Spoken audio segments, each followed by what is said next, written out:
All right, what is up? It's ready to get started. I'm ready to get started. I'm so ready. I'm so ready right now. So ready. Oh, I'm so ready. Look at all that shit going in the cup. Ah, yeah, ready. Anyway, hi. How's everybody doing? Hello, Super Junior Pac-Man and Gareth and Kiwa, who was here but is not here anymore. So, goodbye, Kiwa, if you're still here.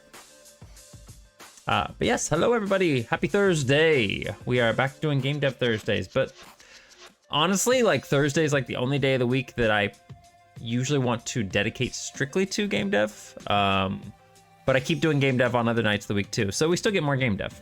So it's all good. It is all good. Ah, she's still here. You lied to me. You're a phony.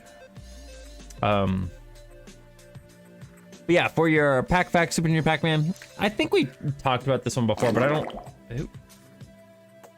know if you remember that or not. Foxen, that was just a little one, just a little too, but you might want to check your drawers. I'm just saying. There might be some juicy juice up in there, okay? But for your Pack Fact Super Junior Pac-Man, in the on the original arcade cabinet, on the side art and on the front, they had like the speckled blue paint across it, and they actually put that there, like it was kind of on purpose, but it was also just because like the way the paint was manufactured and everything, it would kind of get all over. But I just think it's neat that they had this like speckled blue paint on the sides of it. I thought it was a mistake at first, and then I realized that it was on purpose. So, see if I can find an actual picture of the original arcade cabinet without it being arcade 1-up. That's the main problem, is that anytime you look for an actual Pac-Man cabinet now, it's all like arcade 1-up shit. I don't know if this is gonna be a good enough quality. It is not a good enough quality, because another thing is too, is that a lot of times with like remanufactured or refurbished, or when people like put new side art and stuff like that, they're not painting the side art on like they did back in the day. They are specifically like redoing it. And I don't know, I feel like it loses a little bit of the magic. Now Brendan, when he was doing printed side art for people's cabinets and stuff, he actually had a version that you could get that had the blue speckles on the side of it. He specifically had one that looked like that. I can't find an image that's very good for it, but I promise you it's there. Is this it? Will this work? This probably won't work. That's so tiny. Why is it so tiny? Anyway. Yeah, I can't seem to find one. I'm trying to... Can I do this? Pac-Man cabinet side art close up. I want... That's not a big enough image. I wish I could find this, because I really do think it's pretty cool. So not the vinyl side art. I don't want vinyl side art. Like, that's the thing, is like people make... You know, it's hard to find pictures of the original arcade game nowadays, because everything is so... There are so many pictures of all these different Pac-Man arcade cabinets that have come out over the years, that it's almost impossible to just find an original Pac-Man cabinet.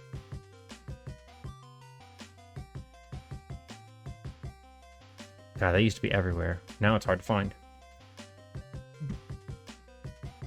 Yeah. I can't seem to find one. And that's, oh wait, here? Is this picture?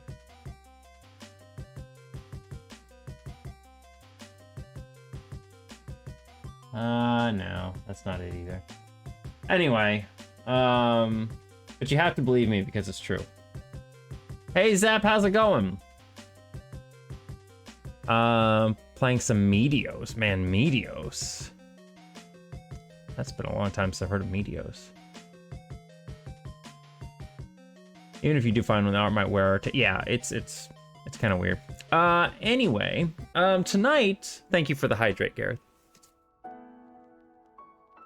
I know this song. What is this song?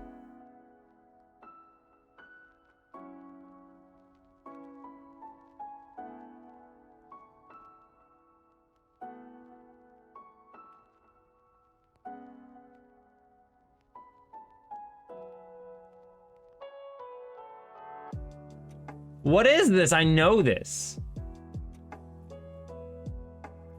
So I do have an OG Pac-Man cabinet. The problem is that mine has been painted over. Mine is just painted solid yellow.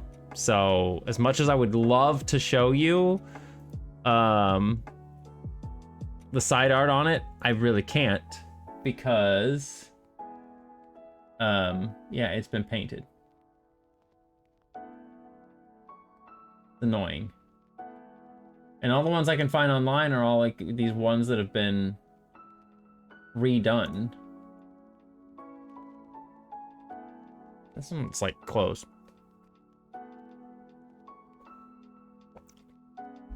God, the original side art is so goofy.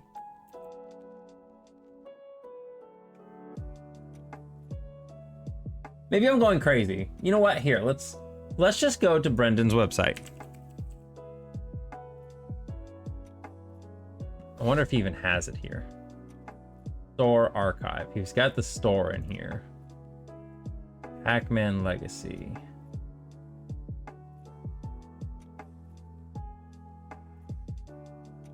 Pac-Man front and sides. Splatter.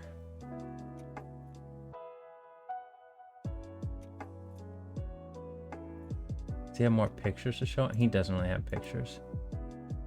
And it doesn't have pictures on there.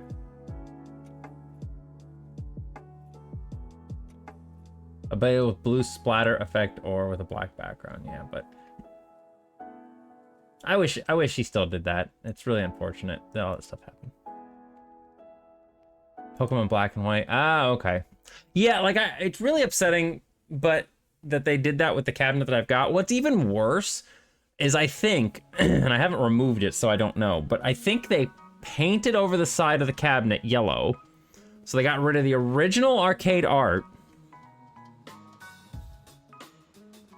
And then they put this little tiny piece of like a side cabinet art up at the top. Like a sticker almost. They put like this vinyl sticker on the side of it. And it's small. It only takes up like not even half of the cabinet on the side. Like it's this little tiny Pac-Man side art. Like first of all, why would you cover up the original art and then put a little tiny sticker on the side that doesn't go the full cabinet? Maybe it was bad or something. I don't know. And then they painted over that. They painted that yellow too. So like I can barely see this like vinyl side decal thing on the side of my Pac-Man cabinet that I have. Yeah, it's just weird. And the unfortunate part is I live in an apartment. So I really like, I kind of want to have a garage or something where I can just basically strip the fucking side of paint. And then I really want to order stencils and I want to just paint it with actual stencils. Like I want to paint it the way it was painted originally. I would love to do that, but I don't really have the means to do it in my apartment. So that is why it is just a yellow at the moment. Anyway, to answer Zap's question, how's game dev going? It's going pretty good. We are going to be working on the squirrel today. Last time we did on stream, we did the bees. We got the bees done. And today we're going to be working on the squirrel. So if you guys need me to explain what my plan is with the squirrel, because sometimes like if you're interested in game dev and everything and you want to kind of get these ideas in your head about how to make things work, it's one of these weird things where it's like you get game dev vision. like when you want to make something happen and you've been working in game dev long enough, as soon as you get the idea to make something happen, you instantly like think about how to make it work, and you just come up with the ideas, and it's really cool. I really love that. But yeah, what we're gonna do here, we're gonna clone this object. We're gonna clone the squirrel. I'm gonna put the squirrel right next to the other squirrel. Are they at the same height? 250. Let's put them at 250. Okay. So I want to keep these squirrels right next to each other, and this one, we are going to, instead of him having a path movement, he's just gonna be static movement, okay? And we're gonna need some values for him. So we've got the nut throw value, which is already determined. We're not gonna do that. We are going to change this to start X, start Y, and he's pretty much just gonna move up and down.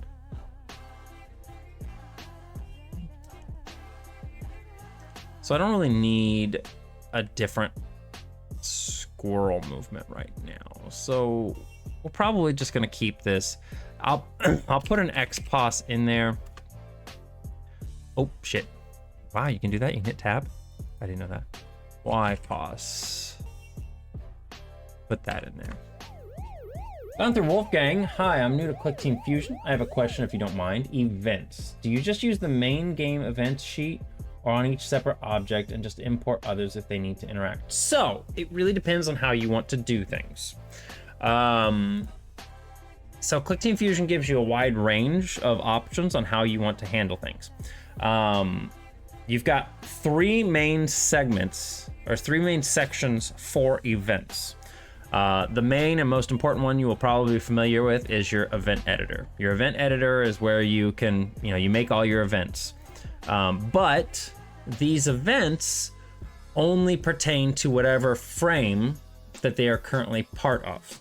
So for example, if we go over here and look at my games listing, I have all these different frames. Each one of these is a different level in the game, or a different screen, or about screen, title screen, all of that stuff.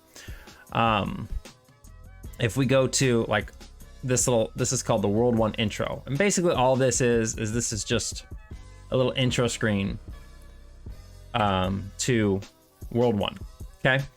And if we go over here and look at the event screen, you can see the event editor has very few events in there because there's not much going on in this thing. All it is a song plays, when a time hits a certain point, it goes to the next frame, yada yada.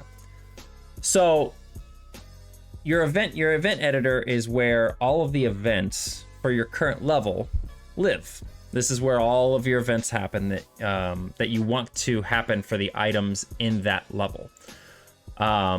If you have multiple levels that all pretty much operate the same, like you're making a platform game and they're all working together, or they all basically function the same. Like I say, you got World 1 and then World 2, World 3. You can have all of the events in each event editor in each world, or each frame. You can do that. The problem with doing that is that if you need to make a change on any of those levels, like let's say, for example, you're working on World 1 and you discover a bug and you go, oh no, I've got a bug in my engine, and those events are in every single frame of my game. I have to now go and make changes to every single frame to fix that change, because every frame has its own event list independent to that frame. Hi Trasha, how's it going? So in the case of my game here, Bouncin Billy, I don't mind doing that because I have very few actual levels. So far there's only 5 screens that are levels actually. So if I have to make a change to the engine, it's quick and easy. I do it in 5 frames and I'm done. So it's not that big of a deal. If you're having a bigger project, what I would recommend doing is one of 2 things. So you remember how I mentioned that there were 3 areas where your events can go? Event editor is one of them. So it's best to keep events for the player on the player itself. So that comes down to your other 2 options. So I need to take my belt off. So when it comes to the second option you can do for events, you can do what's called behaviors. So for example, in my screens here, I have this thingy here, which is like my little achievement system. And for my achievement system, you can right click on it, go to behaviors, and there's now notifications. Hey, Justin. So behaviors act as a separate area for events. And for these, I pretty much just put all the events for the achievement system in here. So they're all just in here. And then I made this object a global object. You can do that by going over here and clicking on the, whatever this is. What is this? Runtime options. This global object. A global object is an object that no matter where you place it in the game, if I make changes to it in this frame, and then I go over to like another frame, the changes will change on that. Like it will change across the whole game. Hello, Yoshi, Donnie. Still trying to work on my Pac-Man clone successor. Yeah. So if you make changes to a global object, it makes it across the entire project, which is great for some things. You also have to keep in mind that global objects will carry their values and stuff too. Like let's say, for example, you have a value on a global object that's like your score value. And in frame 1, you added 100 points to that score. When you jump to frame 2, it doesn't reset. If you have objects that are not global, every time you go to a new frame, even if it's the same object between the two frames, it acts as if it's a new instance of that object. So it will reset it back to default. But global objects don't do that. They stay with their values and everything from when you start the game to when the game ends. So if you want to reset values, you have to manually do it in the event editor or in the behaviors. So that's one thing to keep in mind. As an example of events, let me see if I can find it here because I haven't opened it in so long.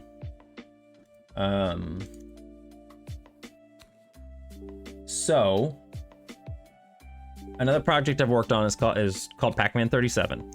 And in Pac-Man 37, you can see here, I have all of these stages for different mazes. There are 58 stages just for mazes.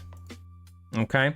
And that's a pain in the ass whenever you want to make changes. I would have to go through and make changes if there's an issue with the if there was an issue with the engine. I had to make changes on the event system on 58 different stages. It was so annoying. It was bad. So what I did here, and I didn't realize I could do this at first, but I figured it out later, is I made this object here called global events. This object doesn't really have any alterable values that it does anything. It has some things, but this is all just like pertaining to game information.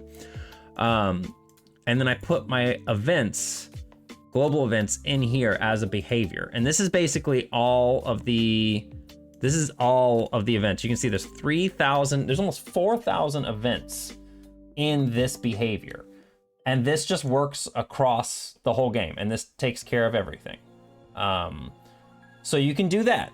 You can do that for your global events. Or, and this is something I've never really used, so I don't really know how to do it.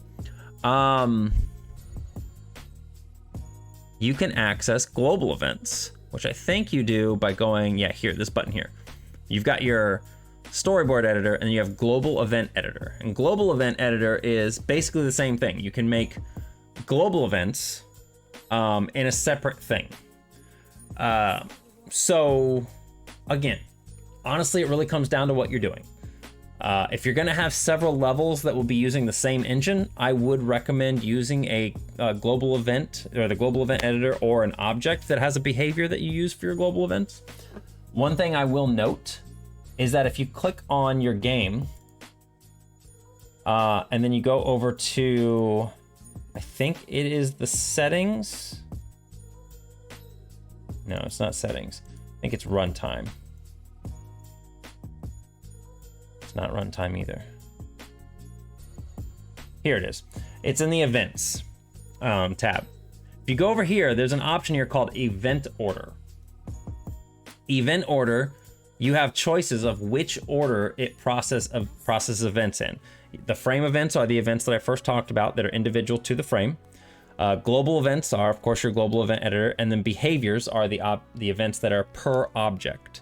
So you can choose which order these things go in. For Pac-Man 37, I have the behaviors as first, because my global events are stuck in that, or not stuck, but they are put into that one object. Then I have frame events, then I have global events because I don't use global events. But you can choose what order you want to go through, because that does matter. If you want to do some global events, but you also want to have some specific level events, and you want the global stuff to always go first, you need to make it so it does that, because by default, frame events always come first, then global events. So again, there's no right or wrong answer to it. It really just kind of comes down to what you want to do with your engine.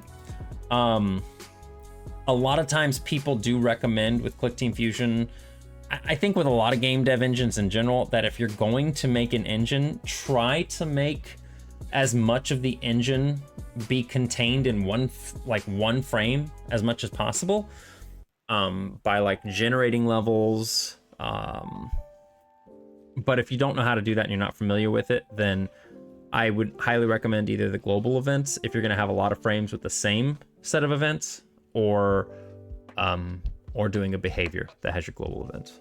Those are going to be your best options. That way you don't have to constantly redo your stuff every time you make a mistake or you find a bug. It's frustrating. Trashra says he's doing good and he's hungry. We just ate.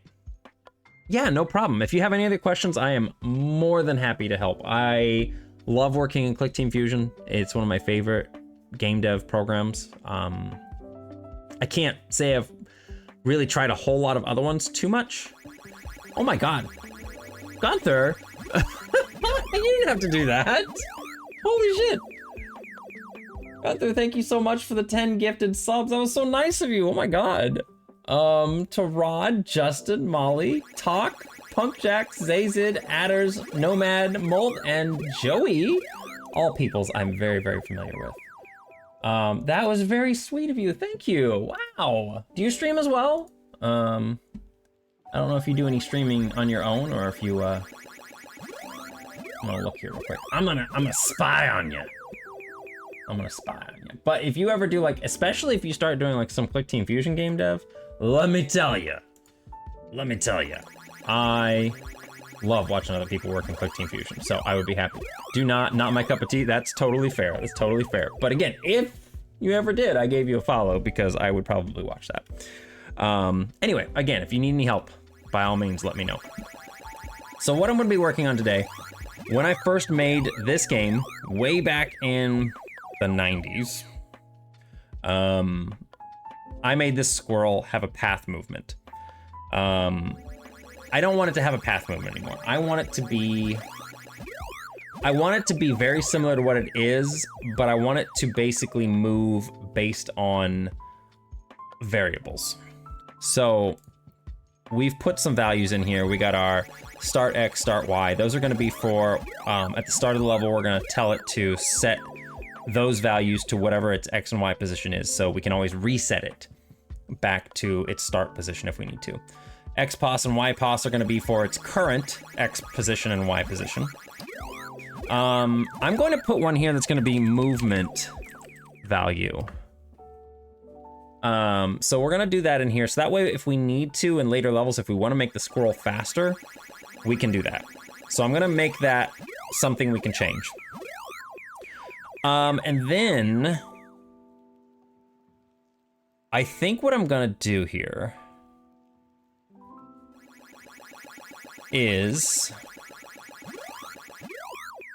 we're gonna do this and we're gonna set this to be, we're gonna call this move time. I don't know. We're gonna set it to call move time. And then what I'm gonna do here real quick is, do I still have this thing set to 1? I do, okay. Let's go observe the squirrel here real quick, just so we can kind of get an idea of how he moves, okay? I'm gonna turn invincibility on, because otherwise that little bastard's gonna keep pelting me with acorns, and I don't want that. So we'll get this. All right, so the squirrel goes, he stands still for a few seconds. Oh, that's the new squirrel. What happened to the old one?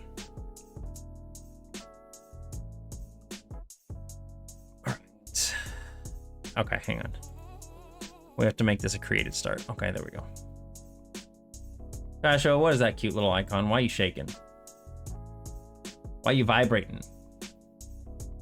Okay. Can I actually make that jump? You can make that. That's a good strategy. I didn't know you could make that. Anyway, I completely wasn't paying attention. So players can make that jump. I don't think you can make it back. Okay, so anyway, Squirrel immediately moves. Fuck, hang on. I'm a lion gremlin and hungies. That's totally cool. You can be hungy. Did I get rid of the event for 10? No, okay. Let's do this instead. What did I do? 994. Create object. Squirrel 2. 994. Let's make it 1024. 550.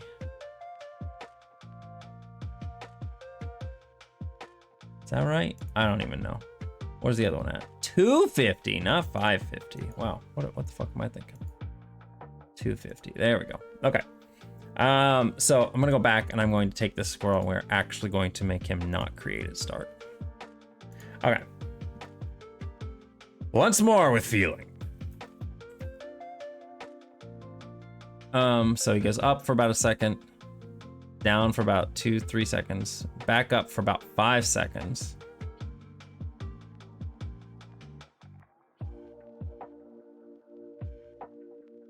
God, he really is just all over the place, isn't he? But there he looped.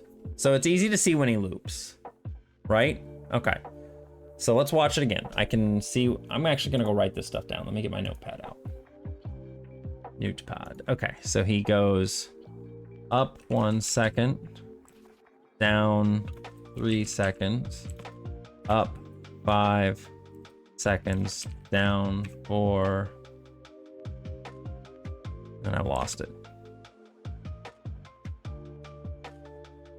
Up, down, 3 seconds, 2, 3, 4, 2, 3, 4, 1, 2, 3, down, 1, 2, 3, 4, 1, 2, 3, and down. Okay, so it's actually like up 4, down 4. I'm just gonna do some. I don't really like that because the way he's moving is a little weird. It's constant. I would kind of like him to stop here and there. I would kind of like him to stop moving around sometimes. I think him stopping here and there is a little bit better.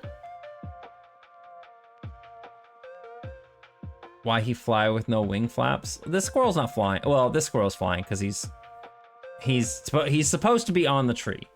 But there is a squirrel that flies in the next level. Down 3.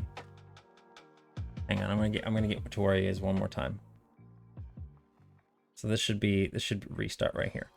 Up 1, down 3, up 4, down 3, up 3, down 3, up 3, down 1. Okay, we'll just do that. That'll be a good starting point. Okay, so what I need to do here with him is we are going to make an alterable string.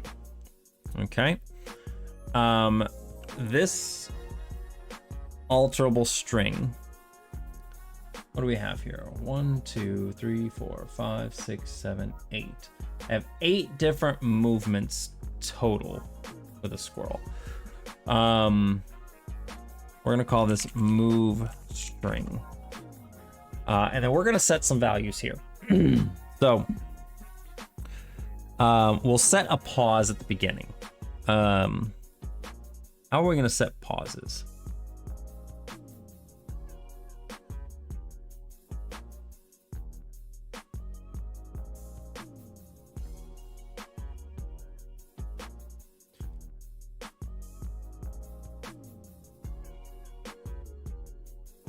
5 times 4.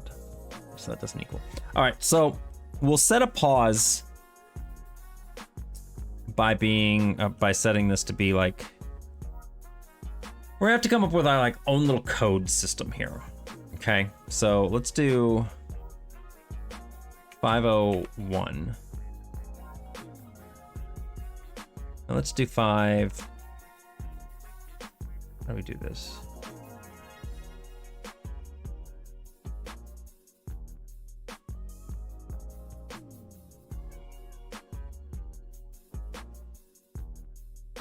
Do 506.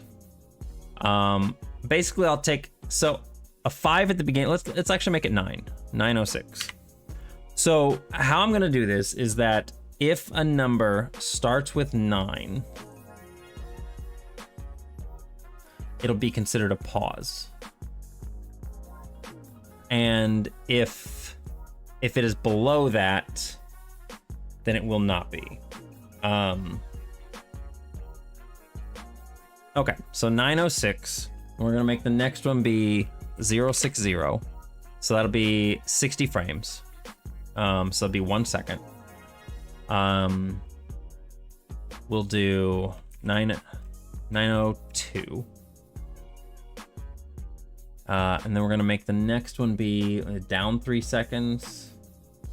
So let's do 3 seconds is 180. So we just say 180. We'll do 901. I don't want him to pause for long here. Up 4 seconds. We are going to make this be, so 4 seconds is what? 240?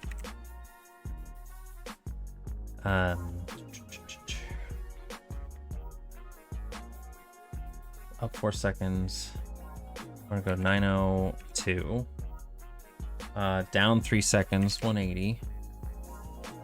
901. Up 3, 180. 90. I'm just gonna make this one 904. I'll make a little bit more of a pause here. Down 3 again. Let's change this up. We don't need it necessarily to be exactly 120. Let's do 120. 901. Let's do 240. And then we'll do 902, 903. Let's do 903. And then let's make this last one another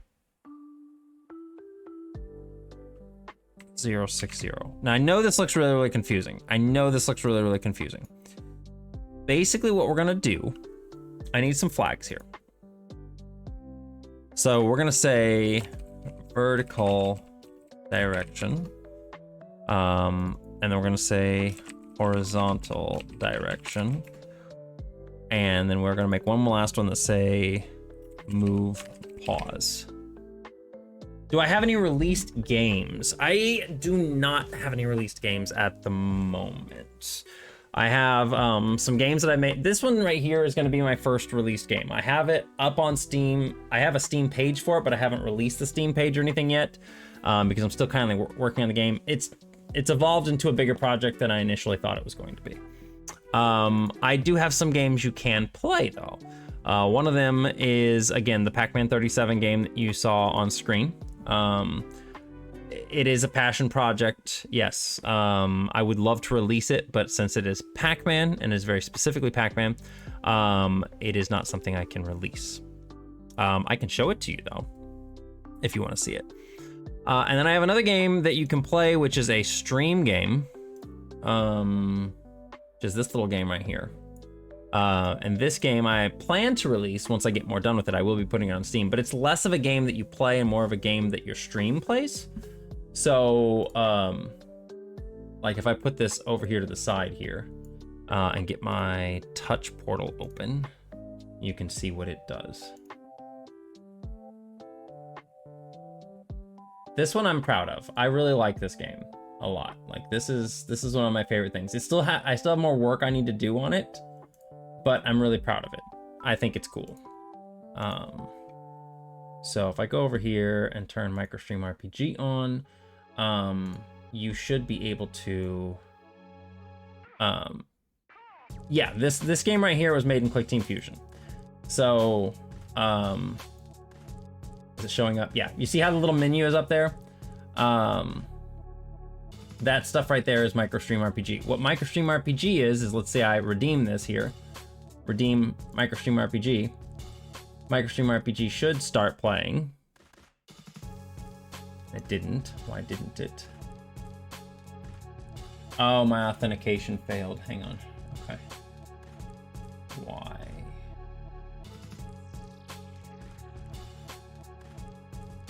Connect my Twitch account. Yes, authorize.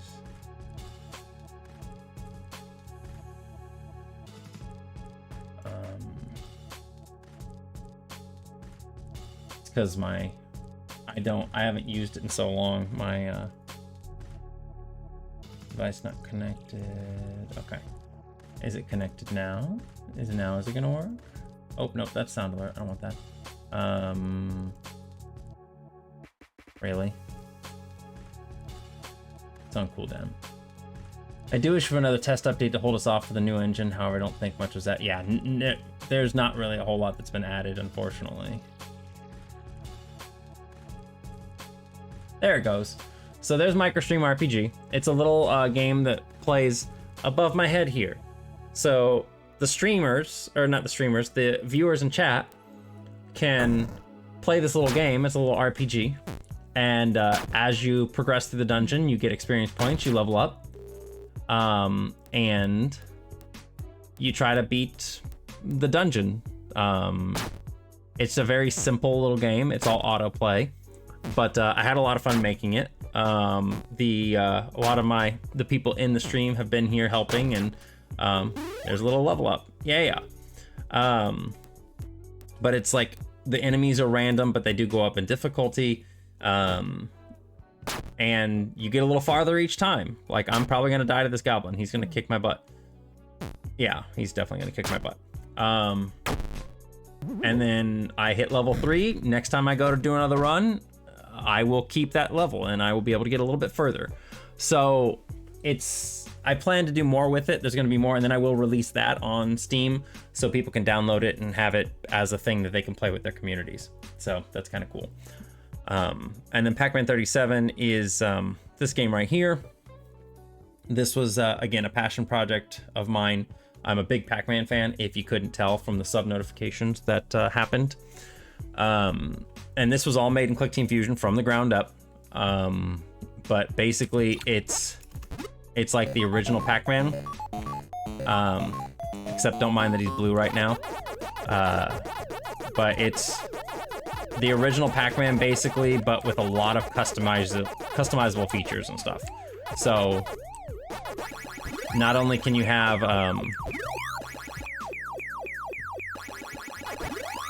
yeah, the teal one, very good. We love the teal Pac-Man.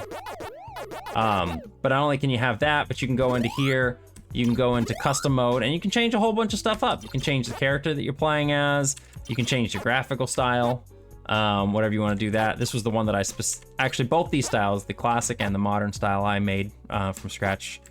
You can turn a 5th ghost on if you want to, and then you can choose like maze sets, so you can play as Pac-Man in Miss Pac-Man's mazes,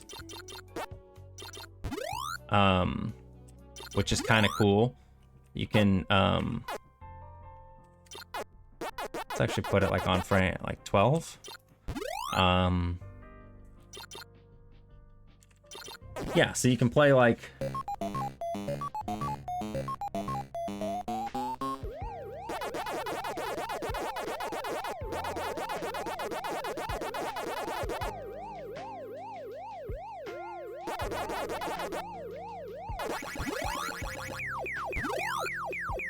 oh,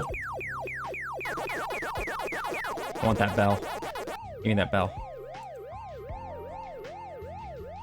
I wanted the bell so bad. Yeah, so the problem with this game is that it's one of these things where I can't sell it, you know, I can't officially release it or anything. It's just a passion project. It's something that I made because I love Pac-Man so much, and I wanted to have my own custom Pac-Man game that I could do stuff with, you know, that I could make it to be whatever engine I wanted it to be and however I wanted it to run. So that's what this is. I'm not gonna get any of them. Nope. No, I'll never get a bell. Why does this game not want me to have bells? Whoop. Oh, there's more dots in the bottom, I forgot!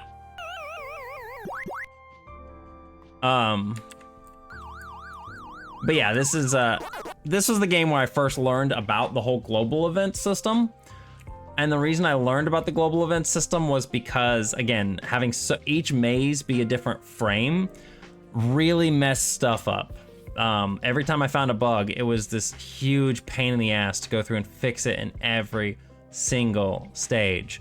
I can't tell you how much I hated it. Like, I didn't even want to move on to making new stages until I found all the bugs, but you never know when you're gonna find all the bugs, so it's like you can't continue making the game. But anyway, so Pac-Man 37 is, as Super Junior Pac-Man mentioned, going through a bit of a rework. Currently, we are...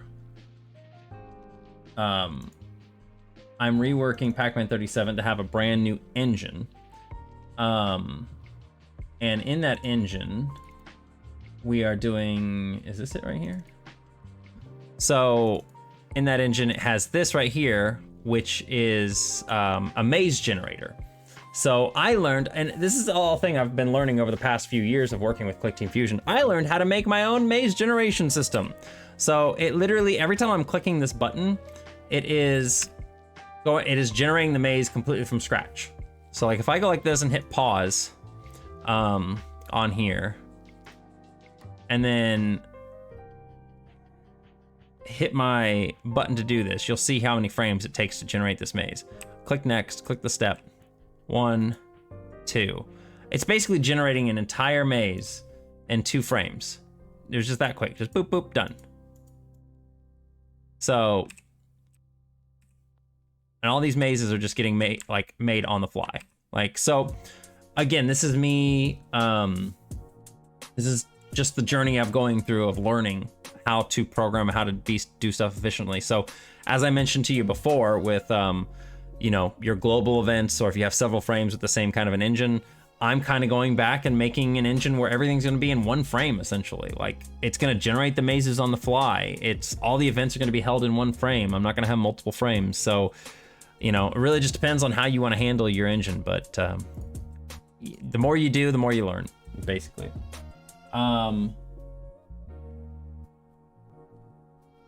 You also redid stuff. Yeah, I did. I redid, and now it's going through a whole renewal. I've been a gamer for 25 years now. Always wanted to make my own games, but coding has always been a huge roadblock.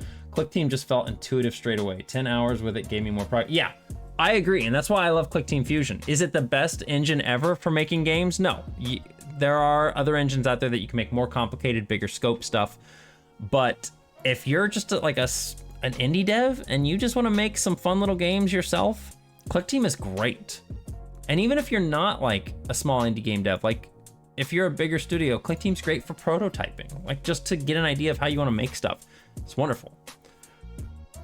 Yeah, those are your mazes, Super Junior, the Junior Pac-Man. Okay, so what we're gonna do here for the squirrel, is we've got this big string of numbers on him now, right? We got this big string of numbers. What we are going to do is,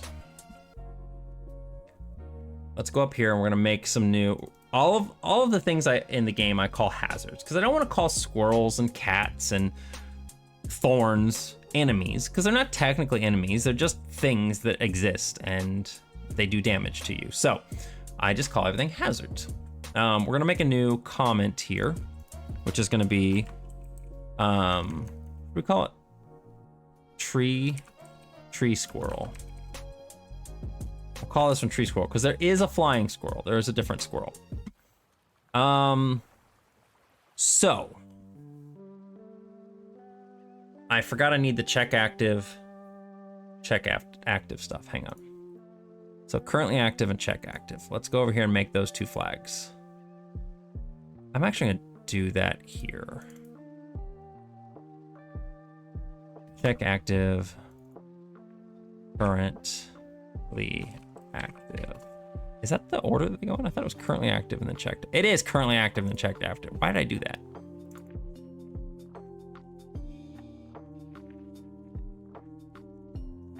Currently active, check active. Move, pause. We're gonna say,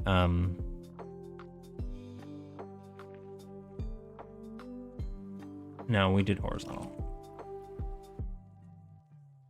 Horizontal direction and then vertical direction. Hopefully it will progress into proper 3D eventually. It's weird that's such an afterthought. I know it's vastly more complex, but I can stare at walls of these events for hours, but raw coding puts me, yeah. So there is 3D capability, and there is actually somebody who's working on, there's somebody who's working on a 3D engine for Clickteam right now. Let me see if I can find it real quick here for you. I'll get you a link. But this guy's actually working on a, where is it? There's a guy who's working on a 3D engine for Fusion. I think it basically is based around, it's based around Firefly. It's already a thing you can purchase, but they're making it so that it's a lot more accessible to people. Where is it? I'm going through Clickteam's Clickteam's Twitter. I'm pretty certain they retweeted it recently. Oh, they've been all over Gunspector lately. Here it is, level edit. So this, I'll just link you to the tweet here. This guy here is working on an engine, 3D designing tools for Fusion with the Firefly extension. So he is making it for, you have to have Firefly. I've read an article of a woman bashing the whole coding and programming world for not trying to make things more visual. Yeah, it is. It is. I think the thing with programming being inherently text-based is just because programming goes all the way back to how computers started. And everything was all text-based, essentially. So it was very much so. It's just kind of evolved that way. I mean, I was actually having that conversation with a person at work today, or a couple days ago, talking about how, you know, computers are a lot more visual now, but even nowadays, computers literally boil down to just zeros and ones. Like, that's all it is. They're still just a series of zeros and ones. It's just you can't see that stuff because we've covered it up with layers upon layers upon layers of stuff that takes that away. But I find it fascinating that the core concepts about how computers work between when they were initially created and now is not really that much different. They're just more powerful.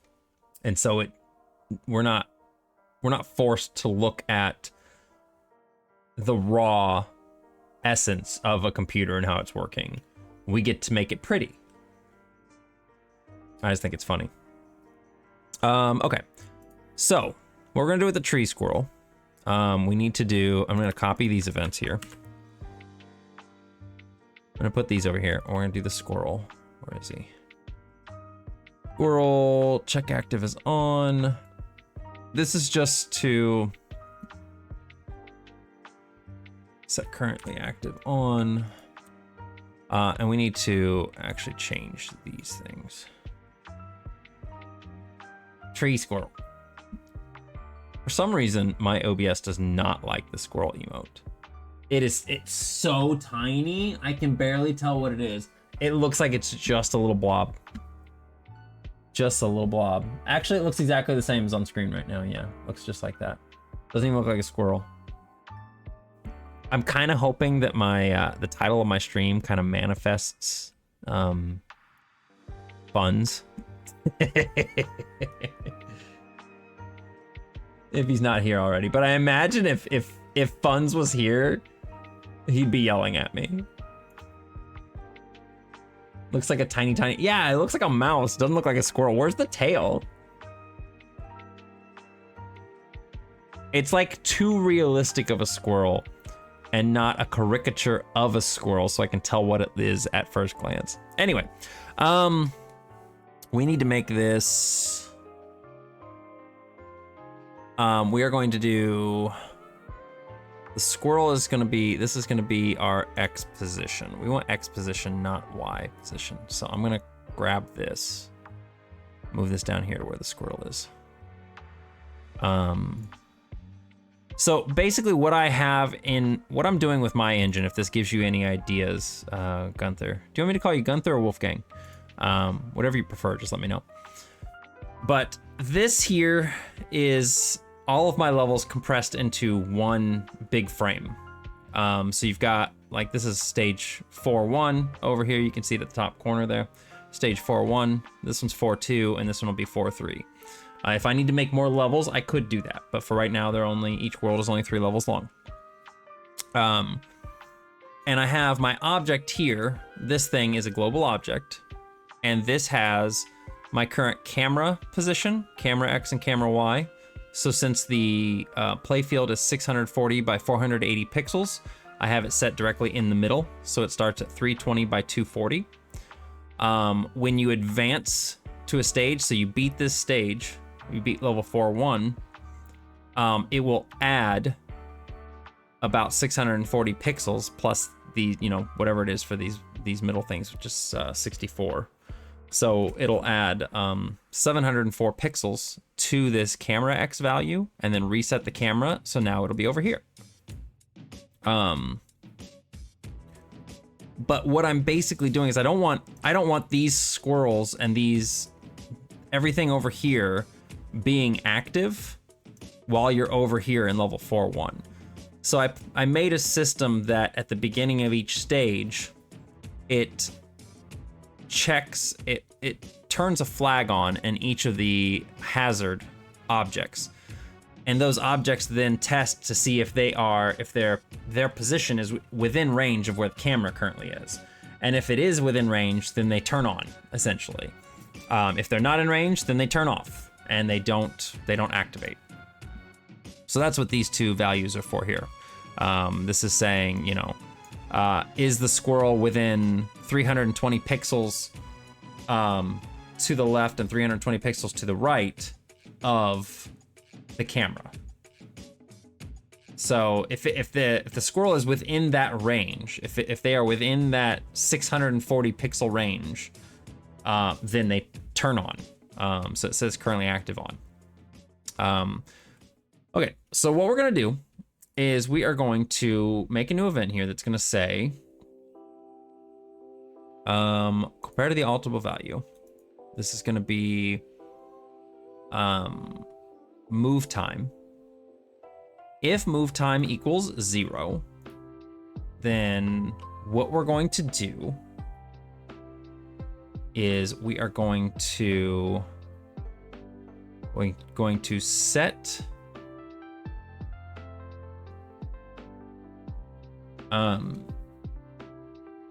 we're going to set move time to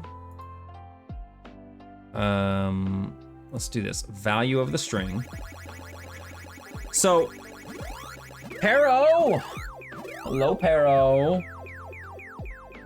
I did it without a Hi. Look, I did it without emojis and it hurts my heart to not use them to express my emotions, but yeah. You can use all the emojis you want. Express your heart however you want to, Pero. Thank you so much for the 8-month resub. I really appreciate it. You're wonderful. I'm gonna do Foxen's heart. I can't do it as well as he does. He does the little heart thing, and it's really cute whenever he does it, whenever somebody subs. But thank you so much. You're wonderful. How's your Thursday going? I hope you're having a good day. So Gunther, in Clickteam Fusion and most programming languages, there's two main sorts of values. You've got numeric values and you've got alphabetic values. Clickteam Fusion calls those alterable values and alterable strings. If I want, currently move time is an alterable value, so it is numeric. If I want to take something from a string and I try to do this, like let's say I go over here and go to alterable strings and I try to set move time to our move string, it will tell me here, enter a numeric expression, because it won't let me do it.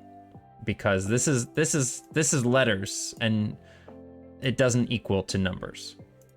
But it is numbers.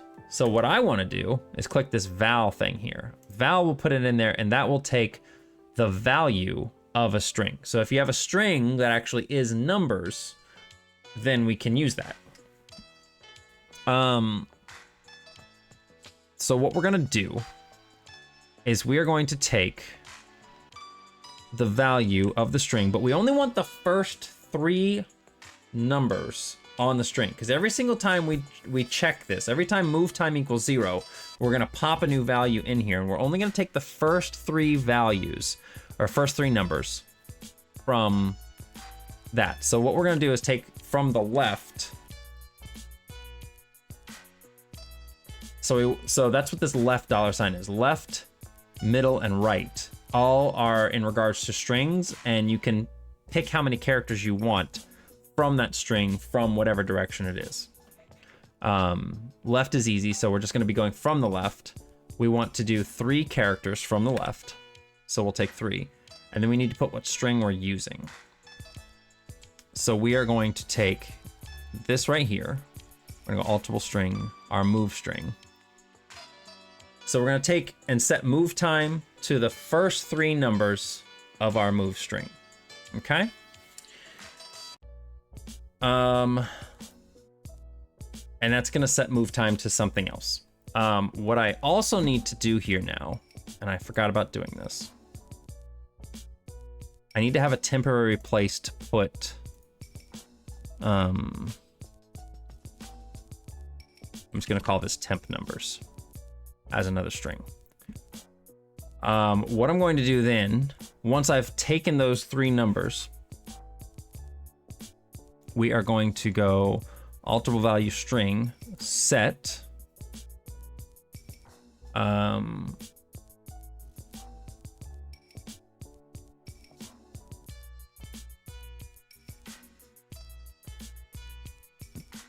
trying to think of how I do this here.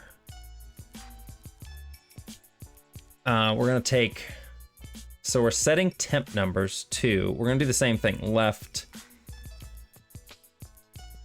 We're going to take the leftmost 3 letters, or numbers in this case. We're going to take those, we're going to set those into temp numbers. Basically going to remove it here. And then we are going to,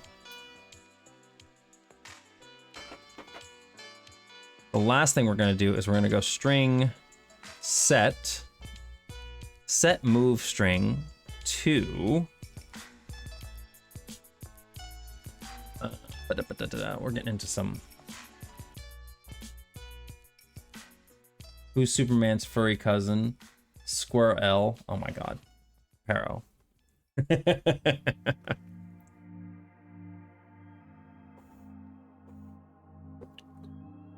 That's a nerdy joke, because you have to know who Superman's real name is. Which most people, I should hope by this point in time, would probably know. You're kind of proud of that one. You should be. That was actually pretty good. All right, so we're going to set move string. We're going to set it to itself. Sorta. We're going to go from the right this time on it. We're going to set it to the right of itself.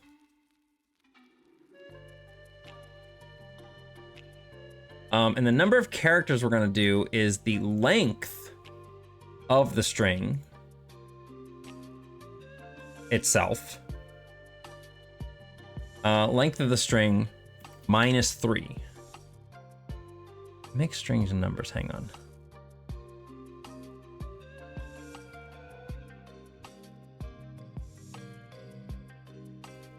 Oh, I think I do that here. Yeah, length of the string -3. So I want to get everything from the, if I'm doing it back because my camera's backwards, I'm gonna do everything from the right. So I want to get every single character, the whole length of the string, except the last 3 over here, because I want to cut those off. So we're gonna cut those off, and then we're gonna go like this, and we're gonna add in our temp string that we just did. We're gonna add the temp numbers. So basically what we're doing here is we're taking those three numbers that we have at the beginning of the string. So we got this whole big long string, right? We're gonna take these 3 numbers we have at the beginning, we're gonna chop them off, put them down here into a little temporary value. We're going to move all the rest of these numbers, we're gonna move them over, and then we're gonna take our little temp numbers that we had, that little 3-digit number, and we're going to move that onto the end of our string. So that's what all that did. I know it's kind of confusing, but if you're not interested in that, then then that's fine. You don't have to be interested. If you are interested in it, you can clip it or just save this and come back and visit it later. So that should take care of that right there. That's too complex for me. It is a little, I learned that a bit, but playing around with strings like that is super fun and can really give you a lot of options. Like, for example, this is just a short and simple example. This box here is all of my level stats, all these numbers and stuff. I know that this looks really complicated, but it's not that bad. So I can't really, can I, let's see here. So these numbers here, like this first set of numbers here, everything, it goes in sets of 4 numbers. So these first 4 numbers here, 32, 0032, is Bouncin Billy's, or the main character, is his starting X position. The next 4 numbers are his starting Y position, 378. So 0378. And then these last two numbers are the number of bouncing balls on the stage that you need to collect to finish the stage. So the first stage is, he starts at 32, 378, and he has to collect 4 balls. And then once you finish that stage, remember the camera moves 704 pixels over to the next stage. So he would start at 32 pixels on the next screen, but you have to factor in the 704 pixels. So he starts at 736 now for his second thing, and his Y position is 384, and he has to collect 3 balls. So this is just like basically the base information that the game takes to determine, the main character's starting position and how many balls you need to collect to finish the stage. So that's just a little thing that I put together so that way it's nice and easy for me to be able to just input this stuff into a table essentially and not have to worry about it later on. It just makes it nice and easy. Like I said, once you start learning this kind of stuff, it's really fun. You can just kind of play around with things like that. Okay, so now we've said that move time equals 0. I'm gonna actually put a thingy on here that says check active is on plus move time is equal to 0. We've done our events where we cut out a little 3-digit thing. We pop it into a value, and then we take those 3 digits that were over here and we move them to the end of the text over here. Now what we need to do is we need to tell the game what we're doing. I'm also going to go like this and go alterable value. We're going to flag. We're going to toggle our both of these. And for right now, we're just going to do vertical.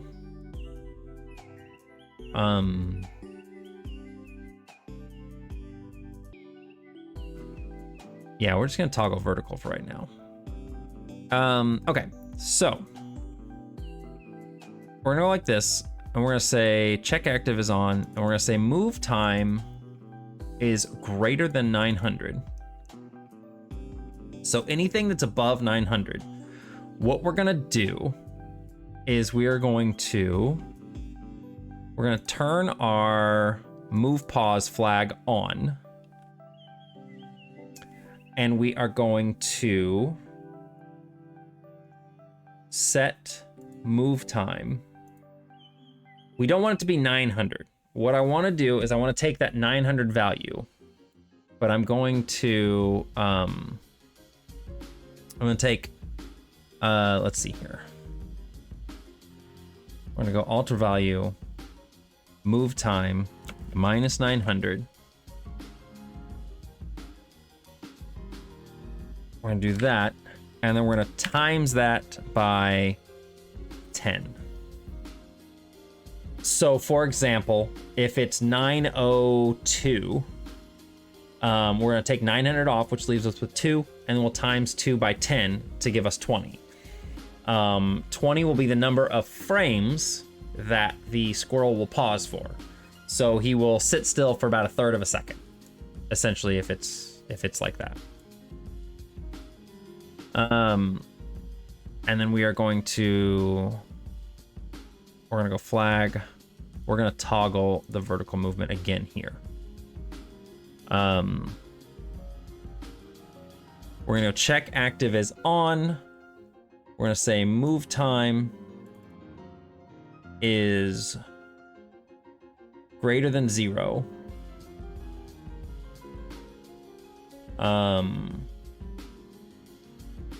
We will alter value subtract from move time, subtract 1 from move time, and we will say on here if, we're gonna add a child event onto this, add a new child event, which will state, compared to one of the alterable, no, this is flags.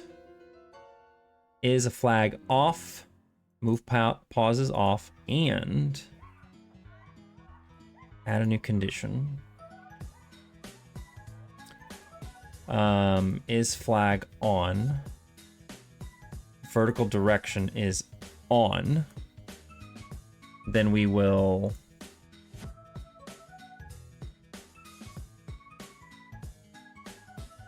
we're gonna go hang on, animate up. I'm gonna go up here with the 900. We're gonna go animation change animation sequence to stopped. And then on these ones, we're gonna go animation change animation sequence to walking. And for the down, we will go alter values, add to our y pos value, our movement value, whatever we set that up to be. We haven't decided yet. And then we will position, we will set his y coordinate at whatever our current y pos value is.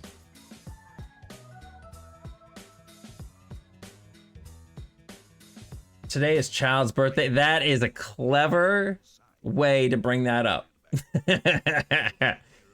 I appreciate that. But yeah, I don't know if I actually logged into the game to get that. Negate. Okay.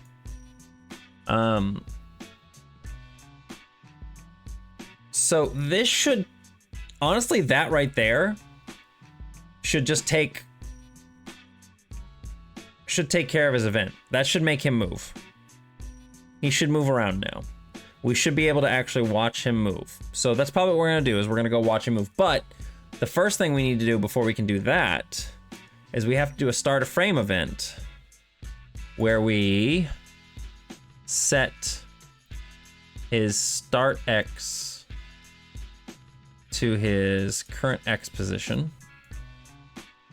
Alter value set his start Y to his current Y position.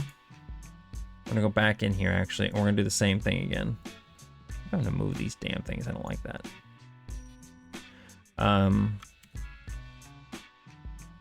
This one needs to be xpos. I'm gonna set that. And then same thing for the y. We want both the y, start y and ypos and start x and xpos to be set to whatever his initial value is. Okay, so we're setting that. And then what we need to do as well is, where is it? We have an event where we take care of all of this stuff. We don't need to stop his movement anymore. But right here, we need to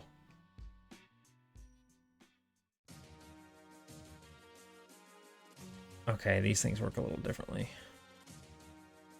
We're gonna go position, set X coordinate to the squirrels, start X, set his Y coordinate to his start Y, start X, start Y, okay.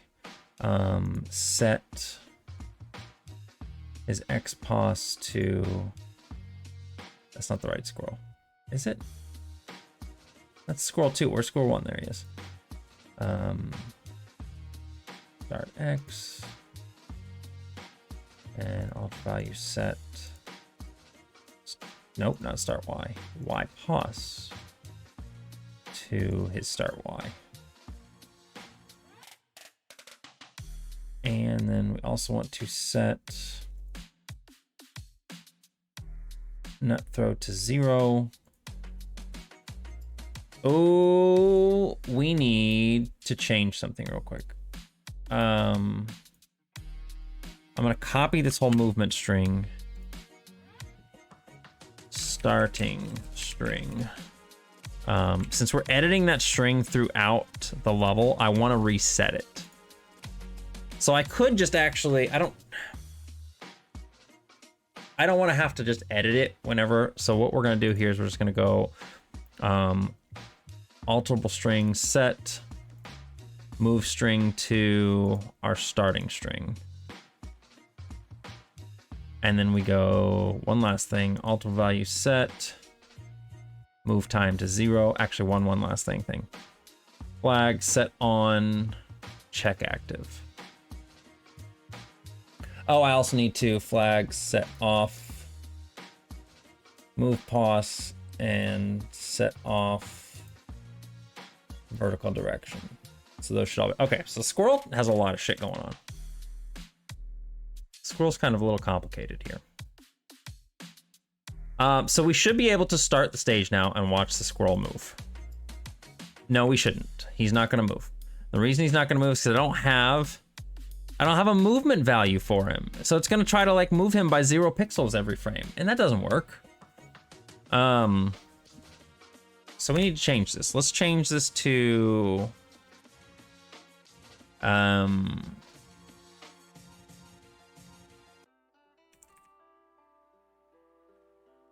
300. And then I've got to do the same thing I did at the start of the frame for all these other things as well, in case I want variable numbers. Yeah. We're going to alter value set movement value to movement value times 0.01. We could move them by 0 pixels if we used higher dimensions. We could. We could. Okay, so now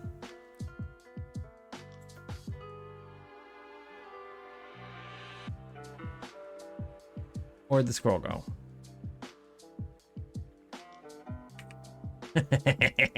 Where'd he go? Oh, because it creates.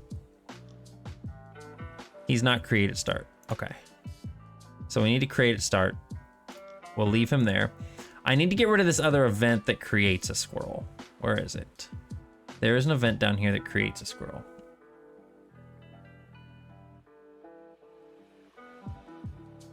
Is that all that's in this event? Okay, let's just get rid of this event. I'm gonna get rid of that event.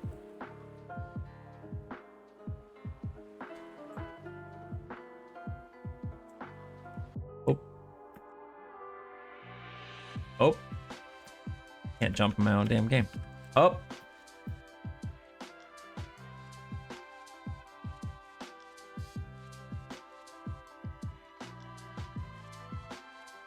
Nothing happening. Okay, squirrel is not moving. Let's see what's going on with the squirrel. All right, let's go take a look. Where is squirrel?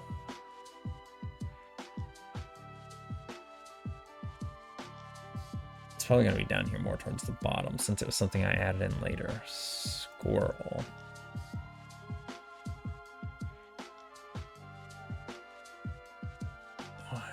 Movement value, move time. Okay, move time is equal to 0. Why is nothing happening? Flags. Currently active. Not the laugh.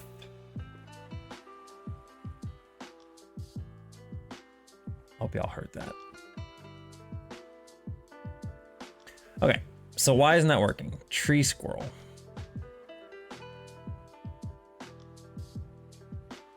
Move time equals 0.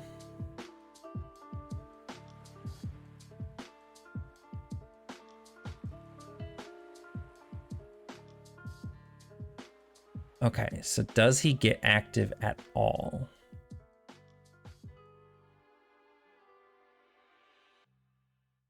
Why is it adding to that?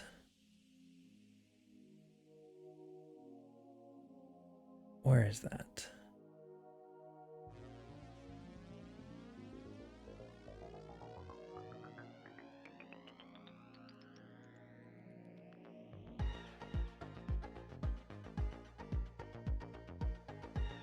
You know what? I'm gonna move this anyway. Let's copy this event. Delete it. Let's put it up here with the squirrel. What the fuck happened? Stop.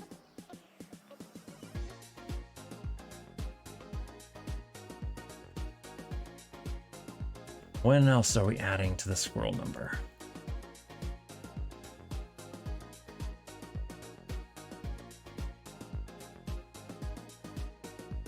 Is that all? It's just that? Okay. Oh my god, stop it.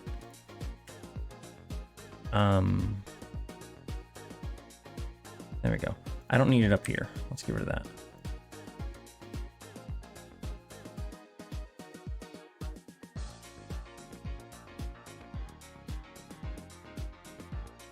Time equals 0.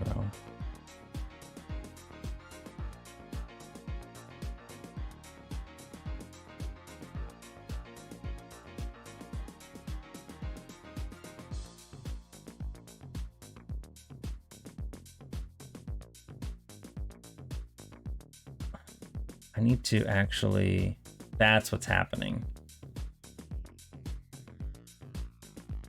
We need to flag on this, set off, move pause.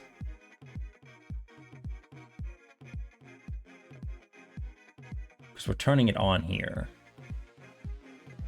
I don't know if that's gonna fix it, but let's get his flags up. We should only really be doing this as well if check active is on.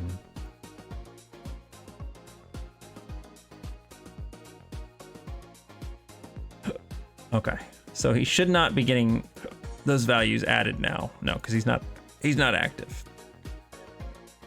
Okay. Oh my fucking god. You'd think I'd know how to play my own damn game by now.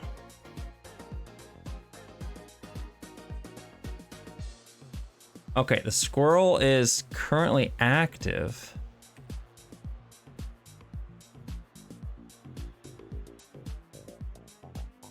Everything is pertaining to squirrel. So what's happening here?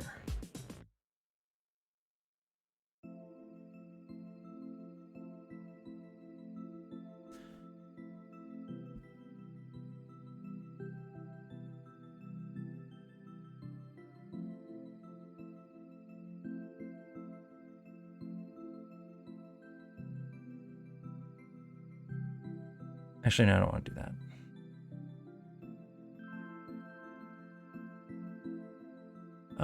We're gonna do this. We're gonna do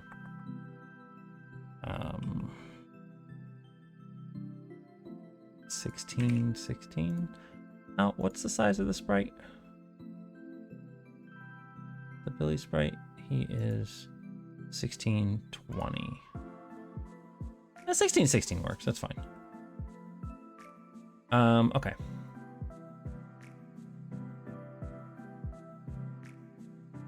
I want him to basically always be facing the character. Now, I'm not entirely certain why he is not moving. So I'm gonna take a look at these again. I want to check this move time. I want to see if that jumps up to 20 as soon as I get this ball. Does not. It did not get added at all. Nothing happened.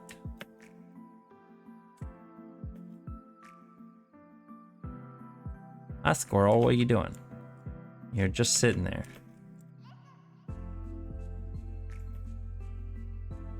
Why are you just sitting there? Currently active is true, so he's being activated. Oh, everything is based on check active, not currently active. I'm done, okay. There we go. That'll fix it, there we go. Derp. I was checking the wrong flag. Currently active is the flag we want to check. Check active is the flag we use to check him.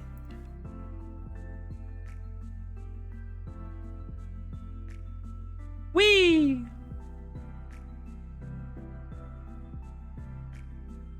There he goes. He's moving.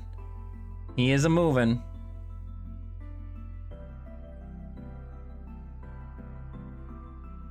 He's a-moving.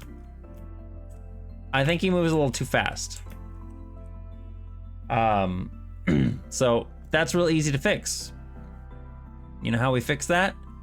We just go over here to this little value that we made 300 and we just set that to 200. Or maybe we set it to 210, right? So now if we go over here and look at our squirrel boy, what is wrong with me?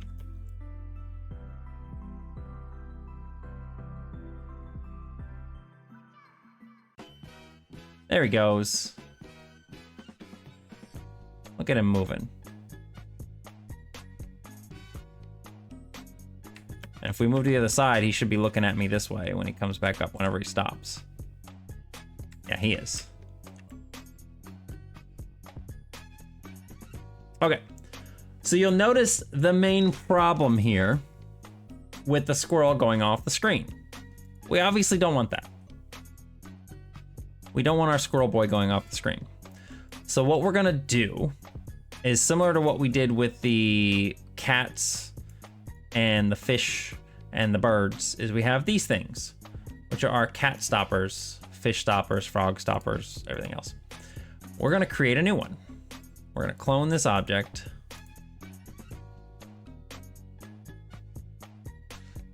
And we're gonna make this the squirrel stopper.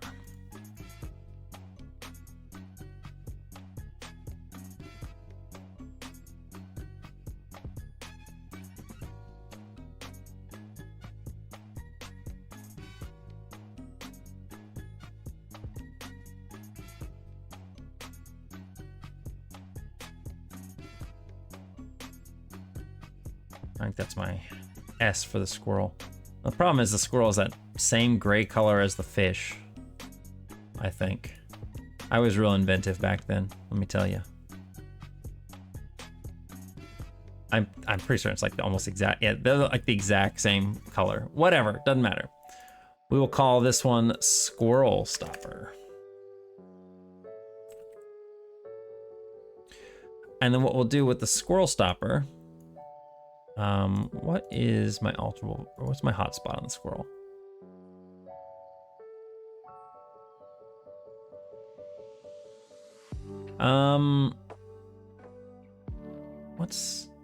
Yeah, that's fine. He is how tall? 28 pixels tall? Same for the walking animation. Okay, they're both the same. Okay. So let's grab our squirrel stopper object that we just made. We'll put that in the stage here, right about here. And then we'll put one at the bottom as well.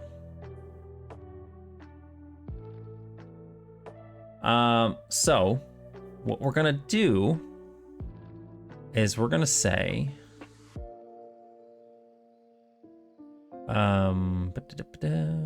collision, overlapping another object. So if the squirrel is overlapping the squirrel stopper, what we're going to do, let's see here. You can actually do vertical direction is on. That means he's facing down. Or he's moving down, essentially. We are going to, we're gonna go flag, we'll toggle the vertical direction flag. So we'll turn it so he goes the other direction.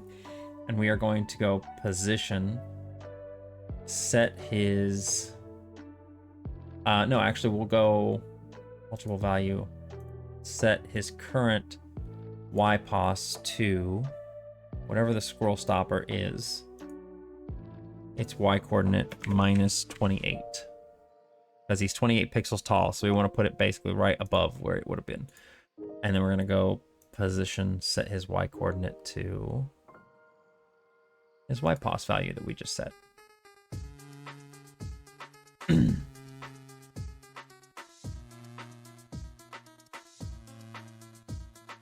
And let's do the same thing for the other direction. So if this is off, so his vertical direction is off. How big is this object again? 24. We are going to toggle it. It's real easy to do. Plus 24. And it says position to that. So again, super duper easy. And now our squirrel should no longer go off the screen.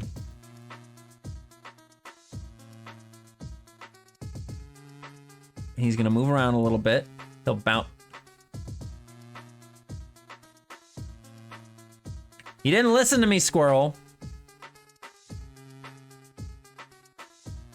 You didn't listen to me. Why didn't you listen? Oh, because it's not a create at start. He is listening to me. It's just not create at start. Okay, that's why. Because I took those other ones off, so they're not in here. They're not in the game. Hi, baby. Hi, little Quincy man. How are you doing? How are you doing? You just being a sweetie? Hi. Yeah. It's a Quincy baby. It's my little Quincy man. You let me hold you for a moment? He's been getting good. He lets me hold him in the chair now. He used to not let me hold him at all. All right, baby. Yeah. Normally he would fight me so much. He would fight me so much, and now he sits here for a little bit. Yeah. Yeah, we sit here and we just chill for a moment, and he's real good. He's been getting a lot better at this, but he still doesn't last very long. He will get to a point where he wants to go. And there it is. But that is a lot longer. That is a lot longer than he was doing before. When I first started doing that, he would only sit there for maybe like 10-15 seconds and then be like, I'm done. But this time he lasted a lot longer. Hi, Molt. Hi, Quincy. Molt says hi, Quincy. Molt says hi. Yeah. Oh, he loves the chin scratches. He loves the jawline scratches. They're his favorite. This little boy will rub his face on the corners of walls and everything. He rubs his jaw right on the corners. Yeah, he does. All right, so now the squirrel should work. I'm so used to jumping over that pit even though I don't need to. Okay, so the squirrel should not go off the screen now. Nope, see, he bounced off that thing.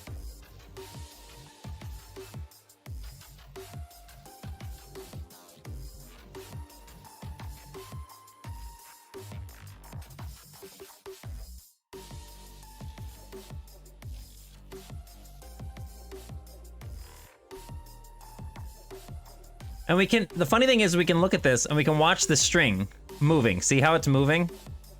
The next thing is 902, so he'll pause for, 20 frames. And this is 901, he'll pause for 10. Now it's 904, he'll pause for 40 frames. A little bit of a longer pause.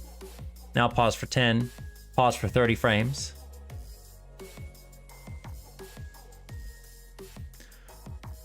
But I think what I need to do is take some of these numbers that are in here, and I think I need to actually,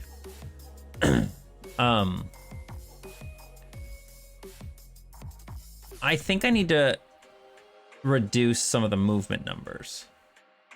But the thing I like about this system that I just did is that it feels random, but it is very much so not random. It is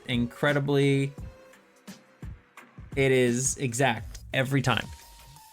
So it feels like he's just moving randomly, but this is exact movement every time. He will always be in the same positions at the same time. And I like that. So we really don't need this second squirrel, I think. Squirrel 2, do we need him for anything now? I think we can get rid of him. Yeah, we can get rid of Squirrel 2. Goodbye, Squirrel 2. You are no longer needed. I like that though. That's really cool. And the neat thing is I can move these squirrel thingies around. So like if I didn't want him to go any lower than that, that's literally all I have to do is just move that there. And now he can't go lower than that. He'll bounce up. So he can't ever go beyond that. He's not. So if I want to have like a small range that the squirrel moves, I can just do that. So that's really cool. So is this about randomizing the squirrel's movements or fine as not? So I think we talked about this on the last stream. I don't want anything to be random. I don't want it to be when you start up a level, things are different than they were the last time you played it. So I'm making the squirrel have movements, but they are scripted movements in a way. So he's free to move up and down this whole length, but whenever he hits one of these things, he will stop and he will turn direction. He will go the opposite direction. So he has total free range of movements in here, which is all dictated by this big long string of numbers here. So anything that starts with it's all based on 3-digit chunks. So this is, you can't really see it because unfortunately it's behind the cup. Bit jar, invisible.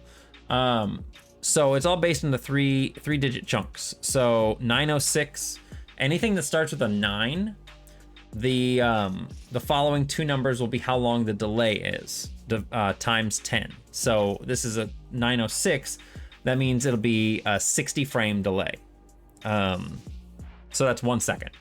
Then we go on to the next set of 3 numbers, which is 60. That will make him move in, I think he starts going down is his first direction. So that'll make him move down for a second.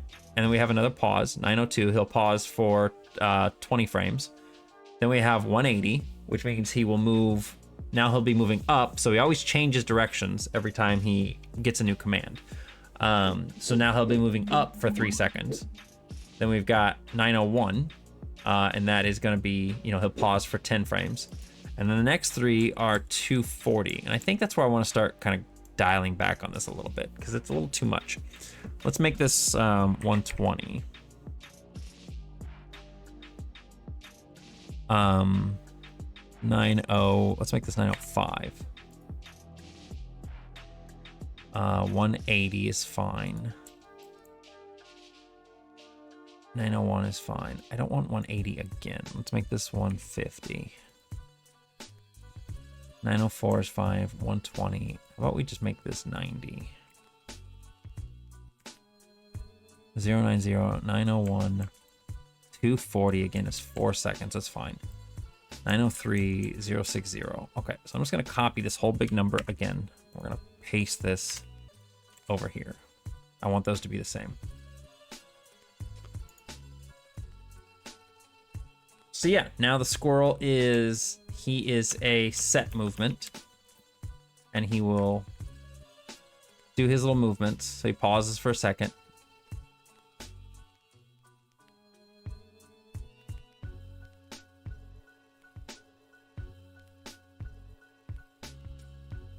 He keeps bouncing off that top, doesn't he?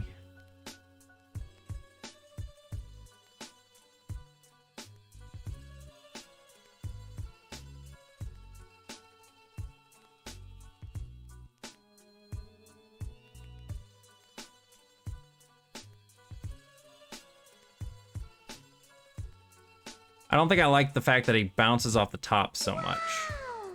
So we either need to make some shorter movements or some longer ones that will trigger him to stay there longer. So 60 is fine. We got 180, that's fine.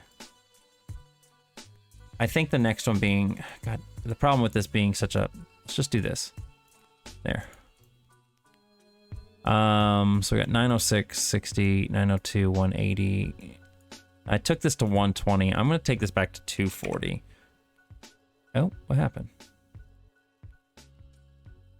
905, 180, 901, 150, 904.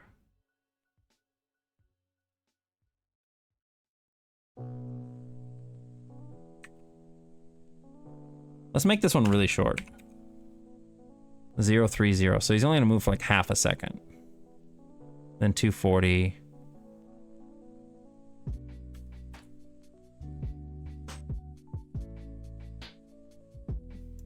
Let's try that out.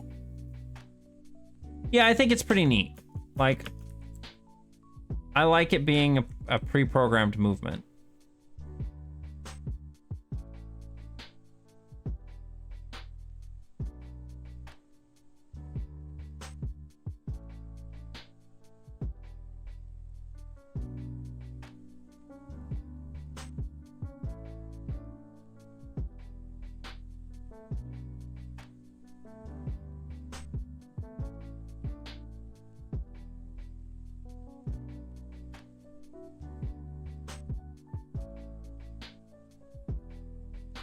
I don't like the fact that every time he bounces off the tree, he goes back up towards the thing.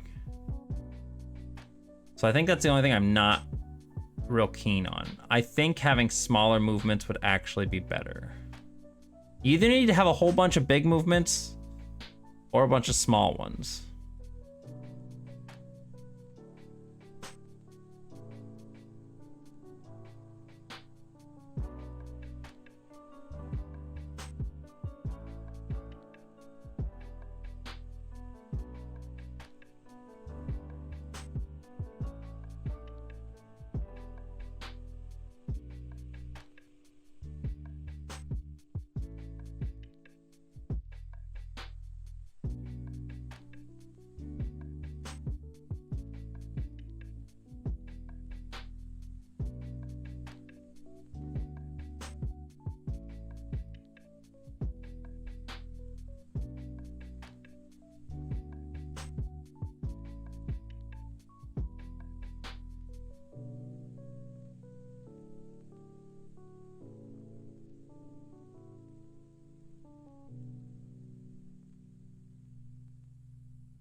Maybe instead of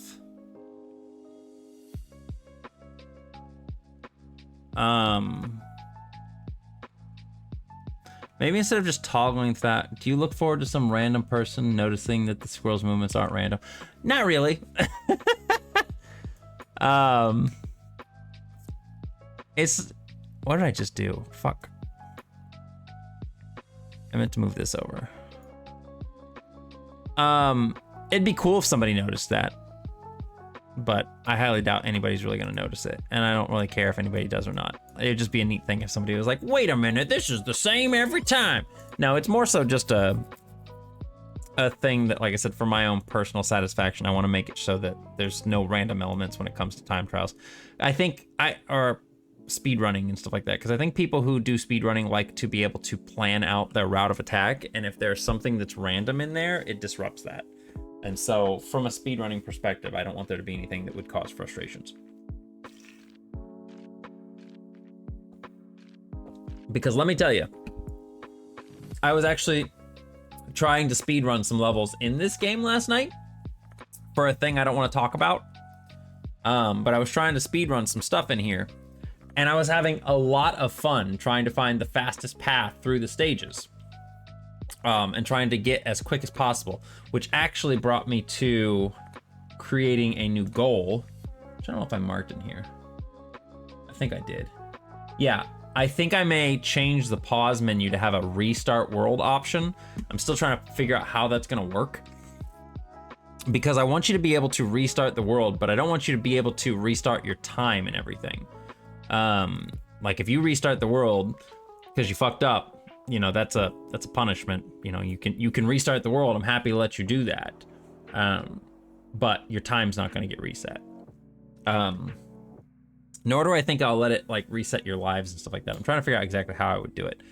But just as a thing to avoid frustration, like, because you can, if you're playing the game, you can go like this and you can go back to the title screen, and then you can just, when you're at the title screen, you can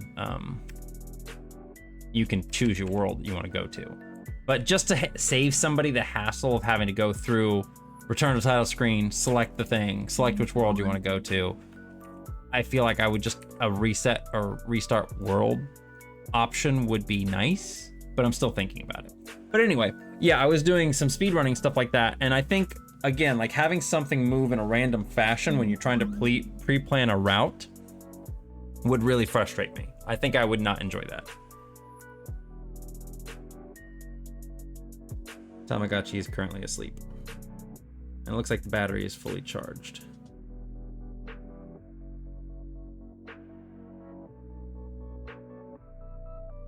Yeah, battery's fully charged.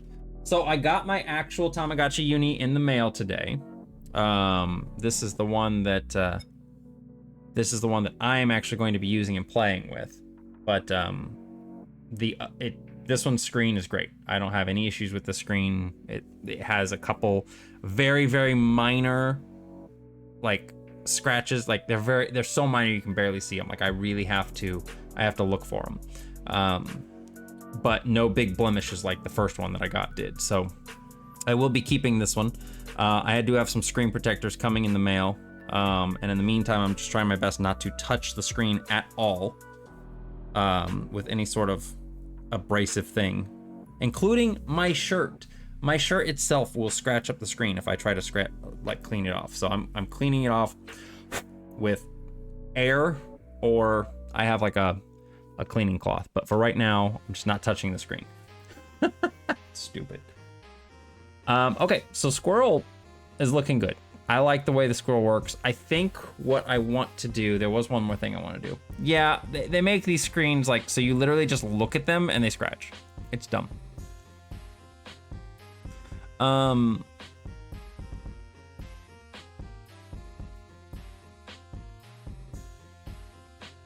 I think what I want to do here,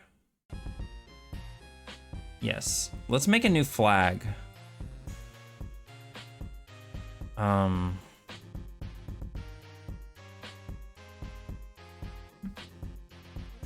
Hi, baby. Hi. Are you my good boy? Are you my good boy? Are you my good boy? Oh my gosh. Are you?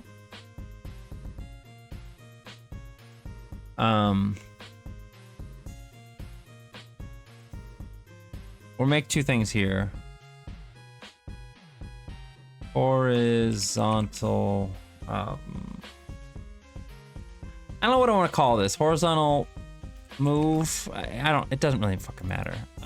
Vertical move. So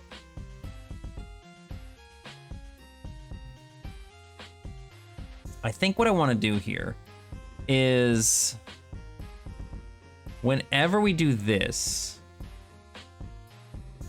we are going to edit. We're going to toggle vertical move. And then we are going to, where's my squirrel? Flag, set vertical direction to be whatever vertical move is. So basically I want this flag to flip back and forth. I do want this flag to flip back and forth, but I want the direction to just be that. I'm tired of every time it toggles, whenever he stops, it toggles the direction. And I don't want that. So, flag, this is gonna be vertical move. Okay, we're gonna toggle vertical move, set vertical direction to vertical move. And then all we're gonna do here is toggle vertical move. So this should, I think this will make him move a little bit better, how I envisioned. So he's gonna move down, he'll move up, he'll hit that, and then he'll keep moving down.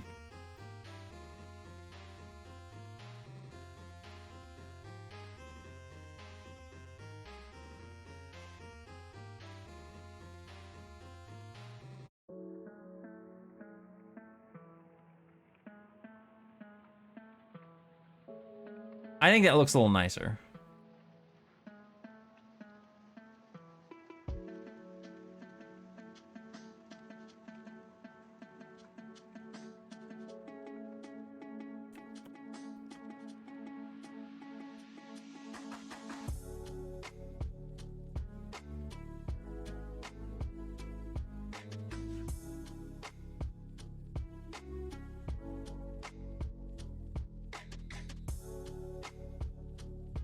Then we go over to this screen where there's nothing.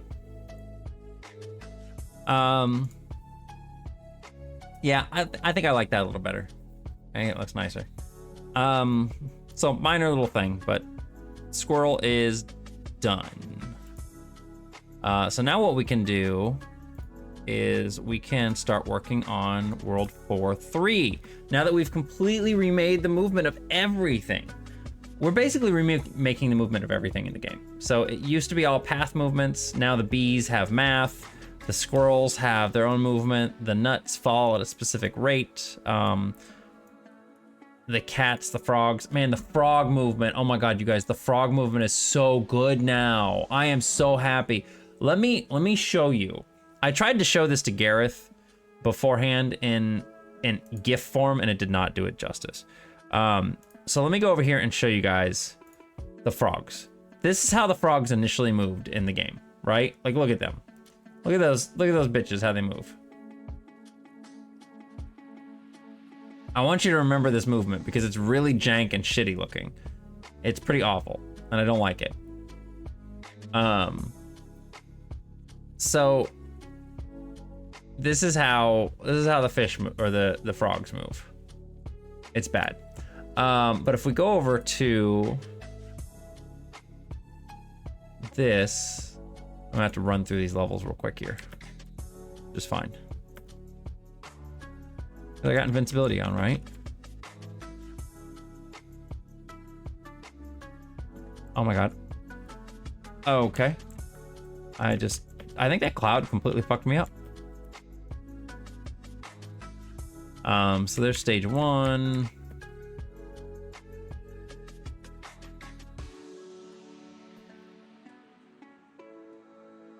Stage 2. Now look at the frog jump movement here now. Look how much better they look. They actually move all the way across the platforms they're supposed to go to. They actually look like they're hopping, and they all act independently. So they do their own little hopping. They look so much better like this. They look so much better.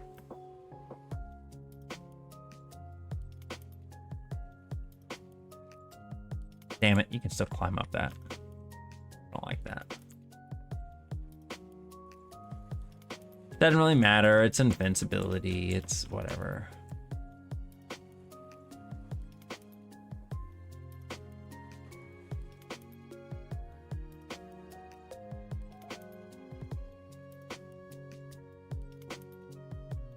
Yeah, I like that a lot. Their movement now looks so much better. So that's basically what I've been doing, is going through and just making everything. Maybe they're just twins. Yeah, I mean, you know, some of them you're gonna get that way. Some of them are gonna be able to move in sync. I'm gonna keep this short for right now. I think I'll do the same thing for the next one too. It's 3. Is each stage 3? Both 3. So we'll just make these both 1 for right now. So that way we can get to World 4-3 quicker. So let's go over to 4-3, and we're gonna copy everything. This is another one of these stages that's very perilous because there is nothing below you. It is literally just a big chasm. It's just a big void. You will fall and die. Hooray, death. We got 2 nuts that we need to put in here. We do not have a normal squirrel crawling up the tree this time, but now we have a flying squirrel. I don't know where he's at. There he is. There's the flying squirrel. And once again, the flying squirrel is on a path movement. So we're gonna have to completely fix that. I don't know if we'll get to that tonight. But his path movement is pretty basic. You can see here, he just flies across to one side of the stage, stops over there for a little bit, flies back, stops over there, flies back this way. That's all he does, just back and forth. It's like a little zigzag. So it should be pretty easy to program. We'll just program a little thing in and just reset it back up there when he's done.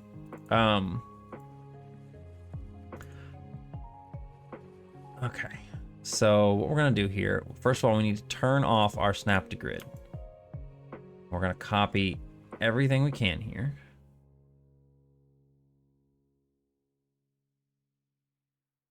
Copy all of this stuff.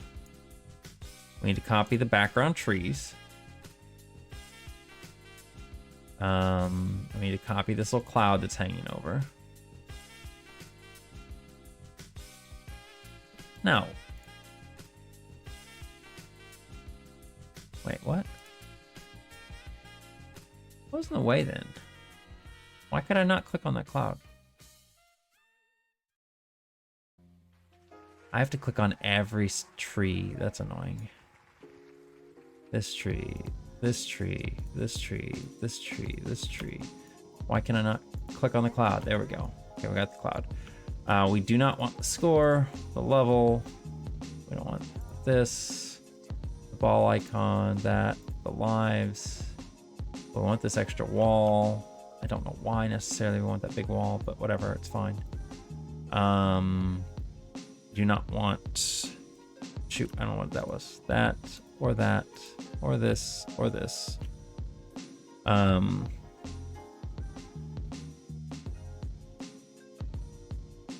We will copy over our flying squirrel.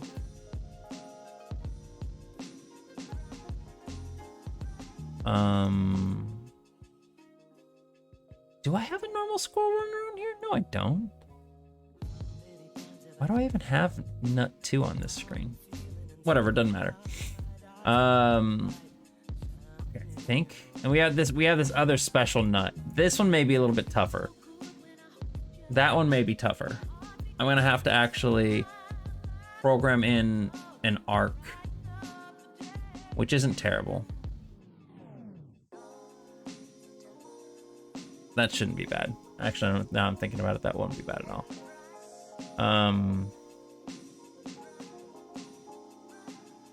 Nut 3. Okay, yeah, this is... I don't know what's going on. I'll have to take a look at these. I'll have to take a look at these once I get... But anyway, let's copy all this stuff. And let's bring this... Wait, shit, I don't want this. Okay. Now we can copy. Alright. I always get nervous doing this. Like, pasting this big giant thing over here. Because it's so much stuff. And I'm very worried that it's going to paste wrong. Every time.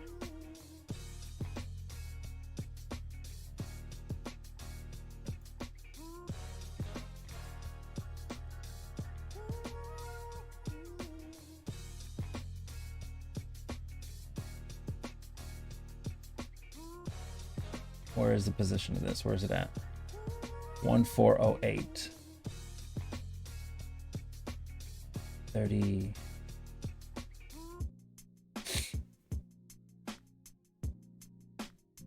32. What? X. This is 32 pixels, right? How is that? What?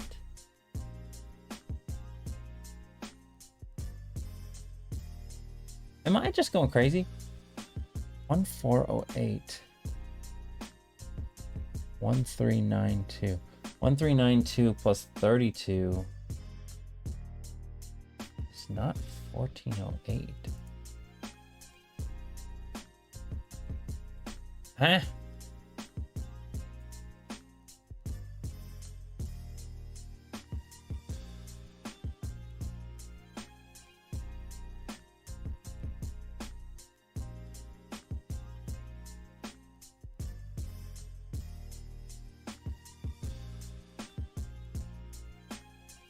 $640 by 480.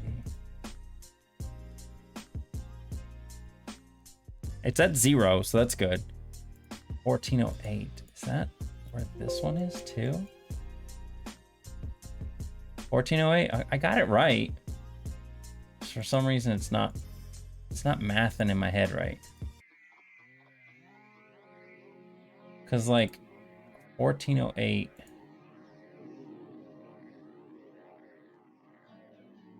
32.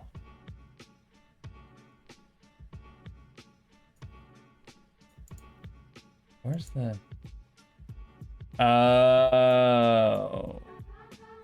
16 that's getting added. Weird. Yeah, that makes sense then. Okay, that's fine. So we managed to get it all right the first time. Wow. Okay, let's grab all of our trees.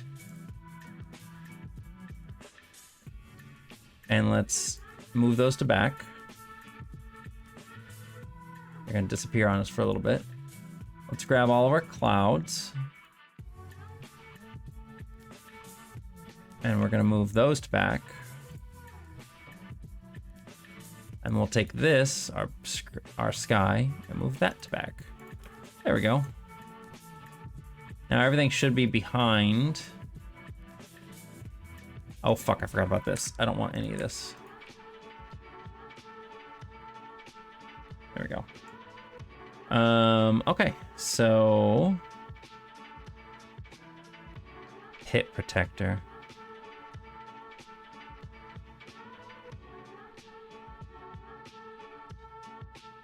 Now we can turn our snap to grid back on. I didn't want the snap to grid on because if I kept it on, then oh, I got an extra life 2. Why do I have an extra life 2? No, just put that over here. What's the position of this? 174870.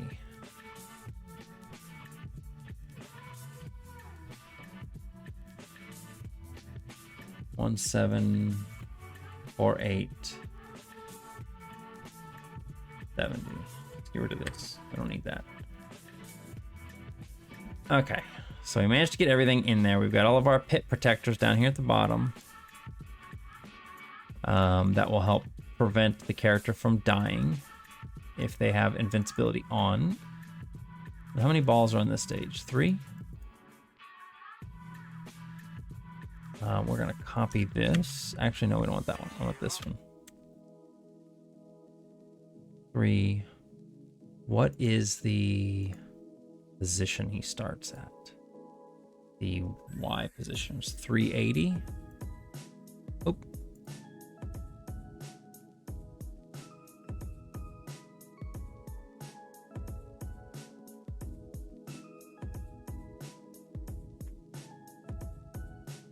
Hi, Quince.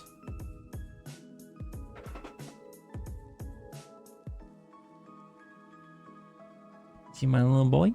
Huh? Yeah, you my little boy? You my good little boy? I don't know if you're good sometimes, but you are a little boy. You are a little man. A little creature. A little creature that lives in our house. Yeah, you are. You are the cute little creature that lives with us. We love you very much, Quincy. Including all your little butt floofs. All your butt floofs. Gareth says we should hydrate. Do you want to hydrate? Do you want to hydrate? Do you want to see the hydrations? You want to yawn? Is that what you want to do? Hydrate. Oh, you want to see inside? You want to see inside, huh? It's not spicy water. This is just regular orange flavored water. But he's not a fan of the orange flavored water. He always thinks he's a fan, and then he licks his little lips like he's excited about it, but then he doesn't ever drink any. I've tried to give him some, and he just... Look at him licking his lips like he thinks he wants it.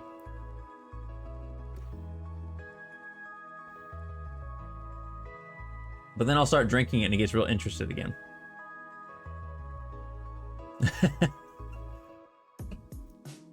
Baby. You are so cute. Yes, you are. You want to eat my hat? No, not today. Not today. No eating the hat today. No eating the hats today. Boop is new. Okay. You ready for boopins? Boop. Ready for boopins? Boop. He loves the boops. He loves boops. Yes, he does. Quincy. Boops. Boop. He's such a good boy. Yes, you are. I'm giving everybody on stream a little Quincy view.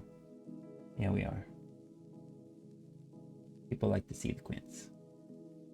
Yeah, they do. I love the way he sits like this. He's so cute. Yeah. Here's a cute little boy. Cute little mans.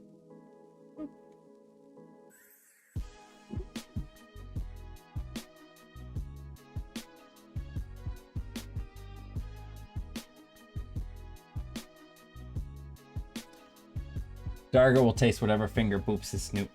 Quincy rarely does that. Yeah, he doesn't really bite or lick or anything. He will sometimes, but very rarely. He gets confused being a kitty. He wants to be included in what you're doing. I know. He does. Why? Why is the bowl back there green screened? Oh, because it's just blue. It's weird. It's funny because the color of the second bowl, which is like right here, that one is actually, it's actually green screen too, but you can't see it because of, now you can see it, but that's what the bowl color normally looks like. It's like a blue color like that. It's funny. What was I doing? 1440, 380. So he starts at 380, right? 380. Dargo is extremely food motivated. He'll try to eat anything. See, I'm really happy. I am very, very happy. I am very happy that Quincy is not food motivated. That's all I can really say is like, I am so happy that he's not. Oh, I fucked my camera up. I'm so happy that he is not food motivated because I think that would drive me crazy if all he ever wanted was like food and stuff. But he's not food motivated at all. And man, it was so good for so long. He is just not, Quincy is not food motivated.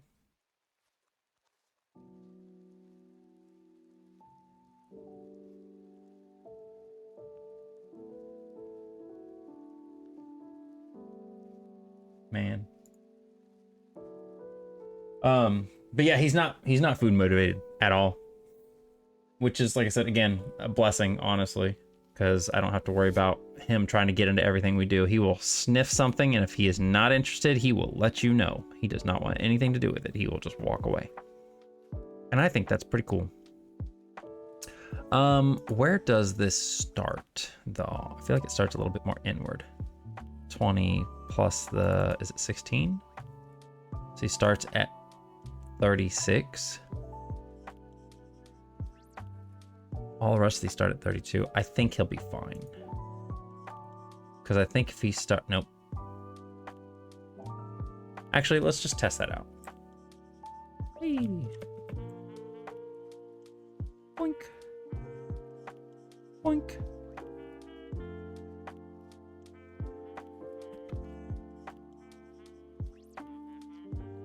I might move that leaf behind. I don't like it being there starting off the stage.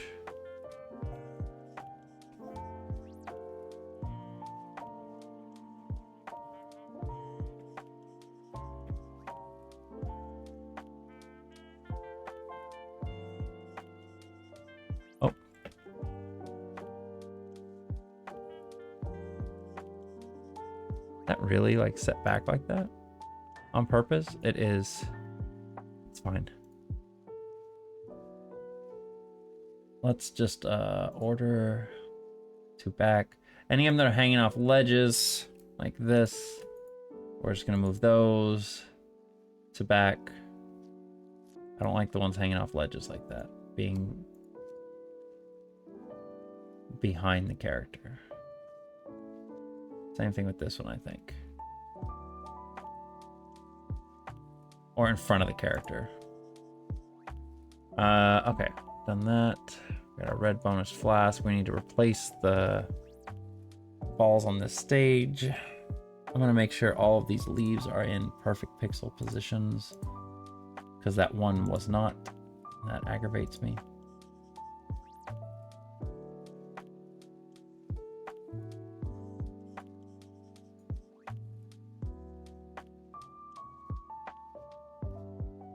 Also, we need to, I just noticed with the squirrel too.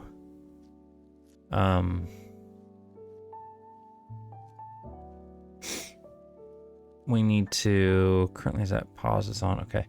We need to make it so on this too, I think we're gonna do this move time, but pause, balls left equals 0. We are not gonna do any of that.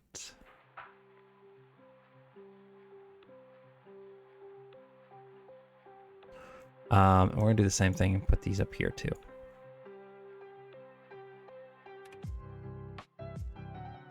So that way he does not move anymore when the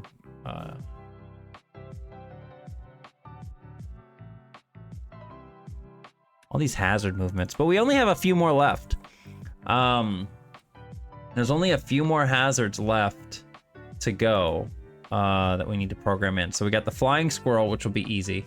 We got the secondary nut. We have 3 different nut movements technically. And then in World 5, we've got, what do we have? We got the potted plants. They don't move. That's easy. We've got this little electric spark that moves back and forth. That's easy. It's literally just back and forth. And this stage we've got mice, rats, whatever. They're mice. And that's it. And they move back and forth. They're basically the same thing as a cat. So, in terms of movement. So those will be easy. And then this stage has, we've got the spark, we've got the mouse, and then we also have a little airplane that moves back and forth. And the airplane is basically just a back and forth thing too. So none of these next movements will be difficult at all. They're all literally just back and forth movements. So super easy. The rainbow, yeah, because I had like a little theme going. Like here in this stage, you can see kind of some clouds in the top, and I think they move. They move very slowly. And then you go to this stage, and it's not in this stage here, but the clouds move a lot faster here. I think what I want to do is I want to actually have rain in the background for here, like it's actually storming. And then in the next stage, it's supposed to be like after the storm. This is the final stage, the last level. And there's shit going on everywhere. Look at all this stuff everywhere. Oh my God. So it's just kind of a neat little theme. It's kind of like the World 3 theme where it starts off, you know, it's like at the, you know, kind of middle of the day, and then it's like sunset's coming in, and then by the end of the stage, it's sunset. And then this stage is supposed to be kind of like, the forest is supposed to be kind of like the morning, like Billy went out and he's getting the stuff in the morning after the sunset from the night before. He's getting stuff in the forest, and then the last one's supposed to be end of the next day. So I don't know. It's kind of like telling a little visual story that everything happens over 2 days, kind of. Oh, baby, you about fell. You about fell. Yeah, you about fell. Yeah, it's kind of neat. And that's what it was back when I first made the game too. That's what's funny about it. I didn't change any of that. That's what it is. Hi, Quincy. You are right in front of my monitor again. You are right in front of my monitor, baby. I need you to move. I need you to not chew on my water. No, not chew on my water bottle, okay? Okay. Can you move? Can I work? No, you're just gonna stare off into the distance? Okay. Thank you, baby. I appreciate you. These are active objects again, aren't they? Yes, why did I do that? I don't know why I made these active objects here instead of just having backdrop objects. It's so stupid. Don't chew on my monitor, you little shit. Why are you chewing on things? No. I don't want to pick him up again and aggravate him. I'm just trying to leave him as is. All right, so first things first, we're gonna come over here. We got our positioning all set. The flying squirrel is whatever for now. We're gonna leave him alone. Let's replace the balls. So this one here is set to 1, 4, 5, 6, and 144. 1, 4, 5, 6, and 144. 1, 4, 5, 6, 144. Cool. Get rid of that one. This one here is set to 1902-76. 1902-76.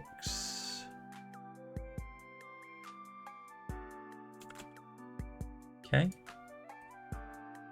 And then this one down here is 1814-338.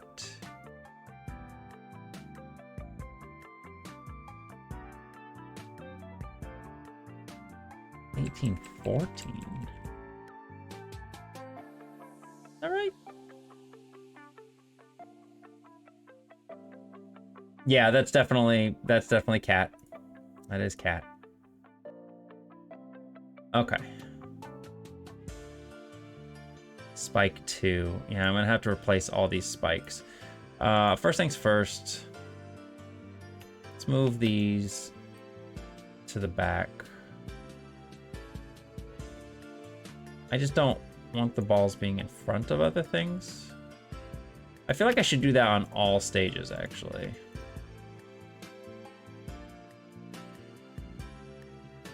It's not like I want them hidden or anything, but it's just too back. I just feel like them being behind all the other objects and stuff is better.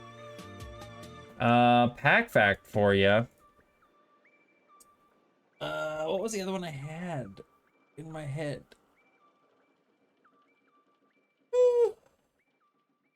I had a pack fact earlier that I was going to use, and I have since lost it. So I don't know why I'm all stuttering and shit, but you know what I'm saying? I'm a little burnt out from time to time, so I'm trying to recall it now. Oh, I know what it was. The idea of Pac-Man, this is actually kind of funny. I always forget about this until I read about it, and I read about it recently. The whole power dynamic in Pac-Man with the power pills, being able to use them and turn the tables on the ghosts and everything, was actually inspired by Popeye, which I just think is hilarious. This stage, just to kind of give you guys an idea, this stage is, in my opinion, probably the most brutal stage in the game. Stage 4-3. And there's one reason for that. One reason, and it's right here. This red bonus flask and this extra life. This stage is a pain in the ass because if you're trying to go for a perfect run, which a perfect runs mean you collect every single thing in every stage. If you're trying to go through for a perfect run, you get all the way to stage 4-3, right? And there's no other opportunities to get extra lives after this.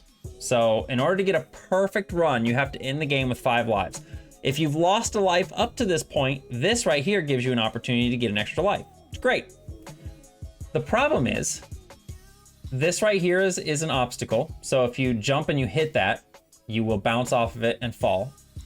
So you have to time your jump properly where you jump off of here and you collect both the extra life and the red bonus flask at the same time. You have to get both of them in the same jump. If you do not get both of them in the same jump, you've basically ruined your perfect run. Unless you have 5 lives, you get the bonus flask, and you miss the extra life. Because if you miss the extra life, you can fall down here and die and start the level over. Start back over here and get the extra life on the next take. So that is the only other acceptable option. But if you go for both of them, if you get the bonus or you get the extra life and you miss the bonus flask, then you basically fucked up your perfect run.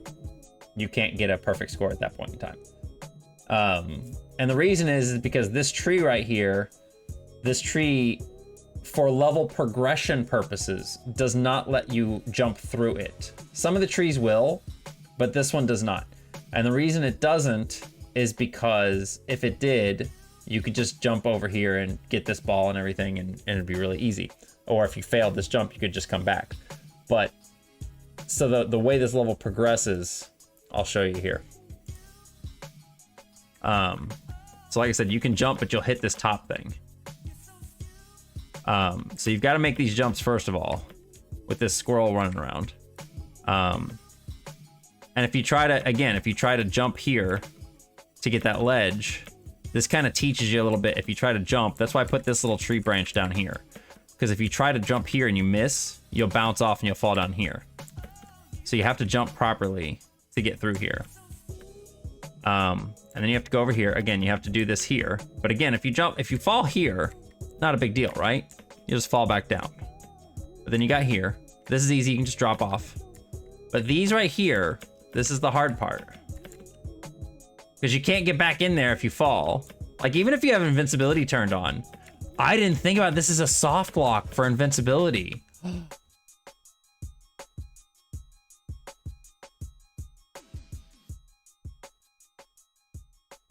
That's a soft lock for invincibility.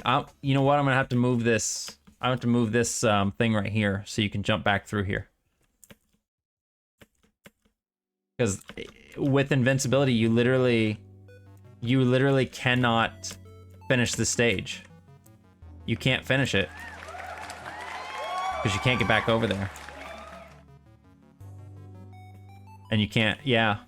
So I'm gonna have to. I'm gonna have to put that there. No, there is no reset the level. There's no reset option. You have to go back to the beginning. Back to the title screen. We were actually talking about that earlier, talking about a reset the world option in the pause menu. So it would just start you back at the beginning of the world. Which I am thinking about doing that. I haven't done it yet though. But as it currently stands, I do not want anything. I want invincibility mode to basically be like easy mode. You can progress through the stages. Nothing can kill you. You can't like you can see here in invincibility mode, when we fall, we don't fall. You know, we're down here. And we can just jump back up. So like going back to these levels here, when you're in invincibility mode, you can't fall in the water. You just run along the bottom. And I made it so that like here, you can get this ball down here, but you can't jump up on these platforms. You have to kind of go back to the beginning.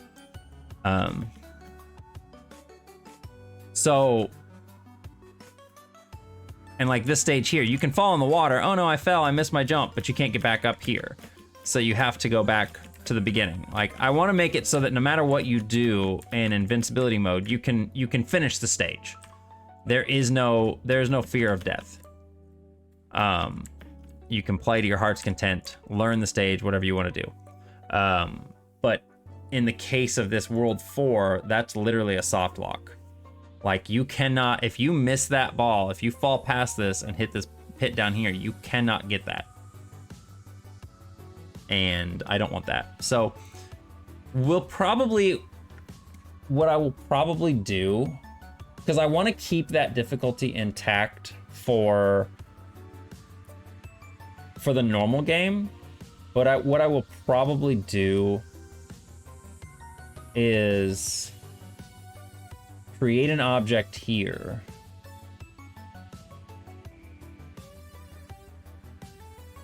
that will basically be a blockade that will get deleted when you have invincibility mode on.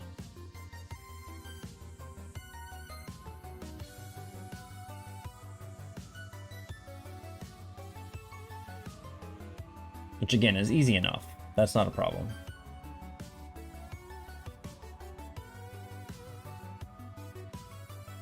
Okay, well, first things first, I need to replace, we replaced the balls. So all the balls have been replaced. I do feel like I want to move this 2 pixels inward. I feel like the way it's positioned right there is still precarious enough. We need to position the balls in their proper places.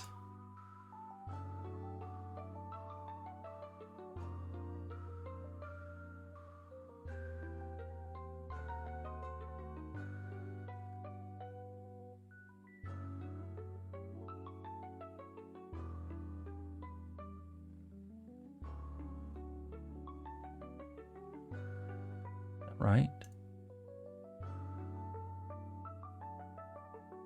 No, it needs to be moved down.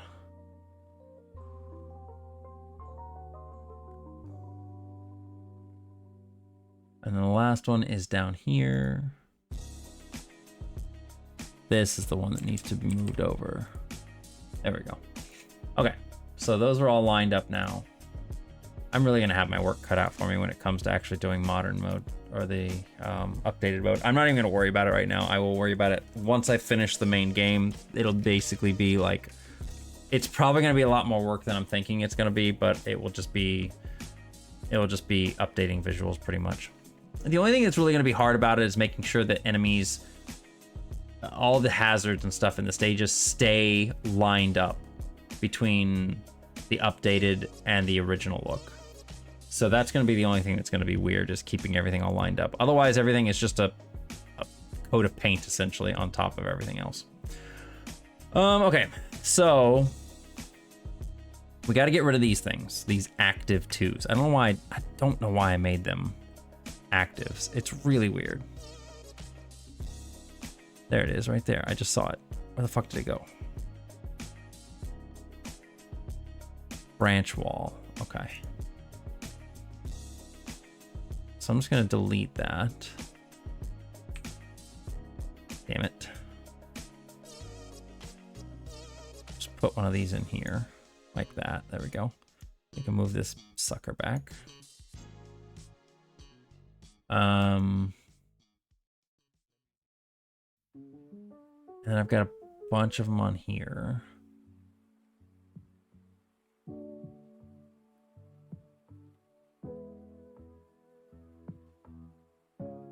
What I'm going to do is just put these on top of them like this.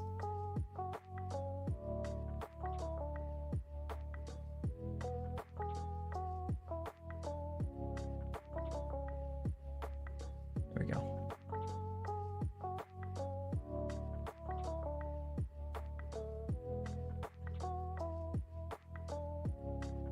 Okay.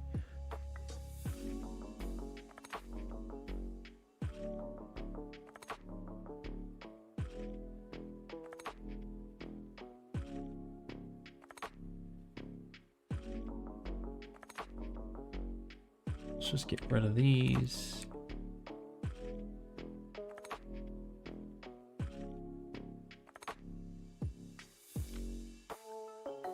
Okay. And then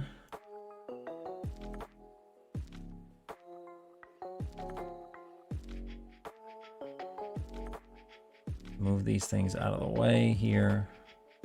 Let's put these, more of these little branch walls in the way. These ones line up perfectly, I love it. Okay. Then we can get rid of this Act 2 altogether. Cool, it's not even there anymore. Good, I don't want it. I don't want it. It's weird that it's there. I really, that is a new addition. Like, that is not a thing from back when I made this game at first. Those things, these little branch wall things were something that I made like last year or the year before. I think you can pause real quick and take a look in development. Wow, what's up?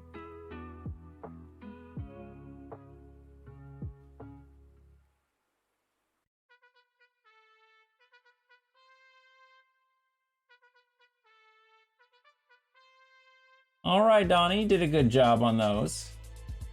Did a pretty dang good job on those.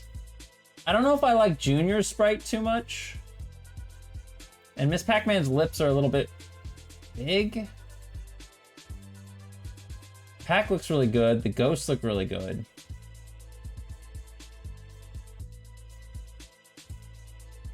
Yeah, the ghosts look really, really good. You did a good job on those. They look official. I like that a lot. But Miss Pac-Man, I don't know, man. Her lips look really weird. And Junior Pac-Man looks... His hat almost looks too big. I don't know, but it's hard to... I don't know how I would do it otherwise, is the weird thing. But otherwise, yeah, I think those look really, really good.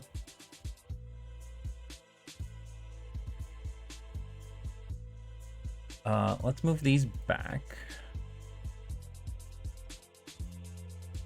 All right, so what I'm gonna do here, let's delete that. Let's do a, should be down here at the bottom, wall 2x2.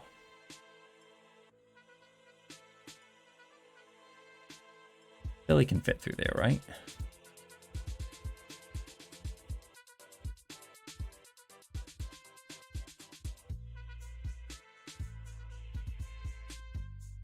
Well, like I said, the only tweaks I can think of are like Miss Pac-Man and Junior Pac-Man. They stand out the most to me as they just look odd.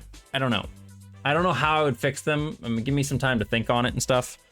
Or maybe somebody else can take a stab and see if they can like make anything that they might like better. But yeah, I'm not entirely certain how I would do those better.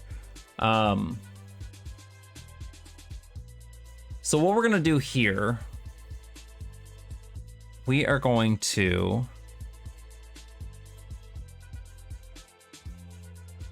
gonna create a new thing. I'm gonna go wall 2x1. We are going to clone that. And we're gonna call this, I'm gonna call this removable wall 1x2.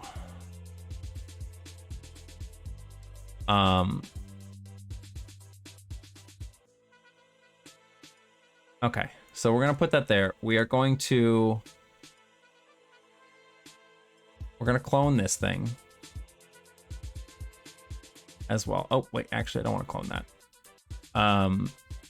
Thank you for the hydrate, Gareth. I can't hydrate, I don't have any more water. I have a little bit of water. Okay, we're good.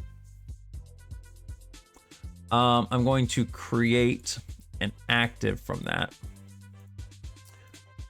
And then we're gonna call this, we can get rid of this one essentially. We're gonna call this one,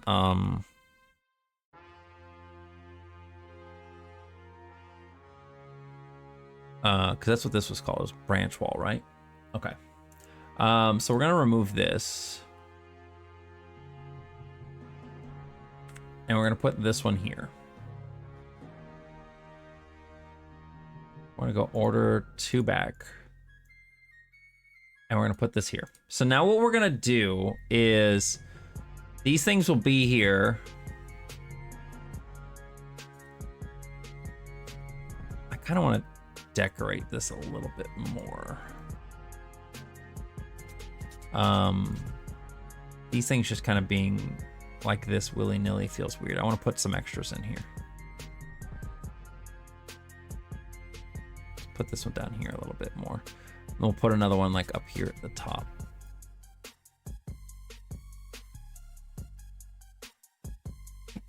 There we go. I don't know, that just gives a little bit more clarity that these things can't be moved. Put these back over here. What up? Just watching.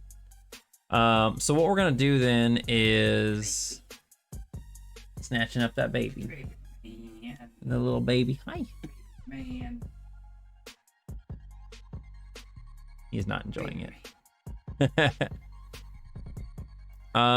Start a level plus invincibility equals 0. We're gonna do another event here instead. That's gonna be the opposite. We're gonna say start a frame plus invincibility equals 1. And we are going to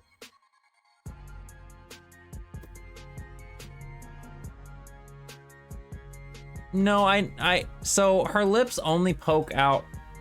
Her lips only really poke out in the original sprite when her mouth is closed. Otherwise, they typically blend in with the shape of her mouth. A little bit. Technically not, but I don't know. It's something about it. It feels.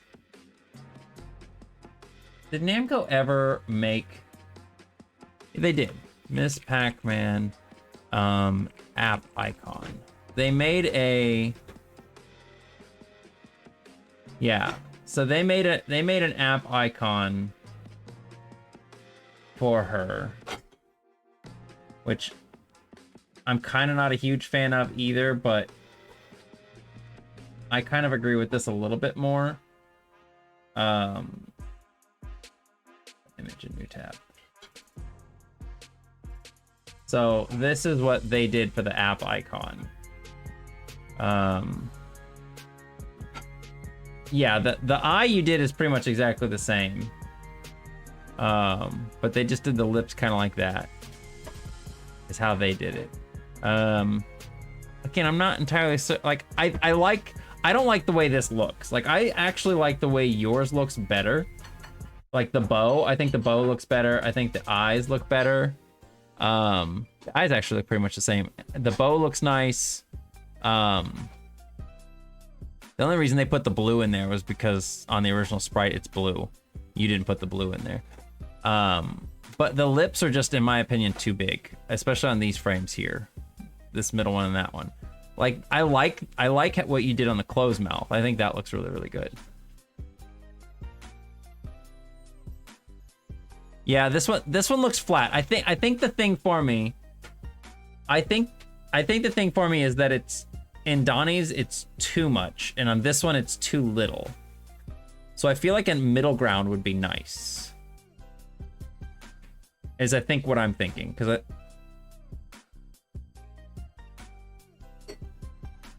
I don't know, it's weird. We can take a poll on it and stuff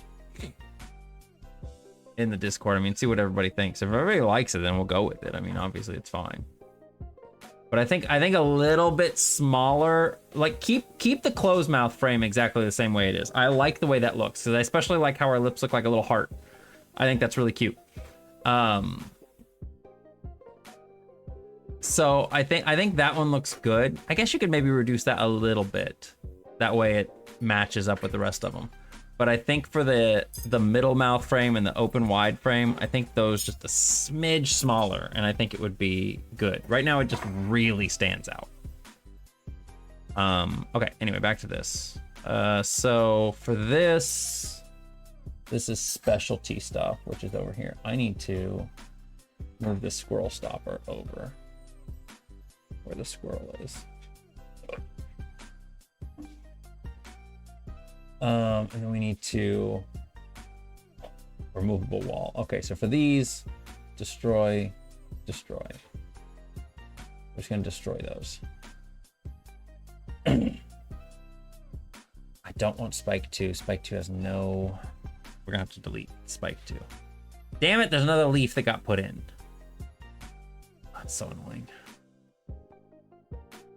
Invincible limb. Oh, that's right.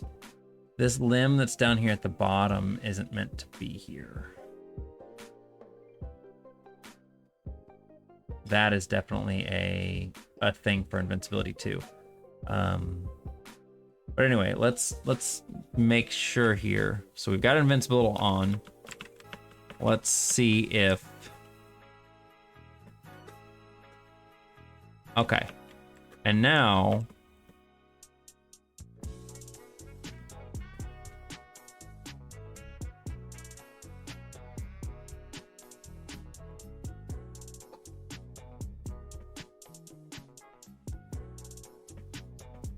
I don't like that. You can't jump through that.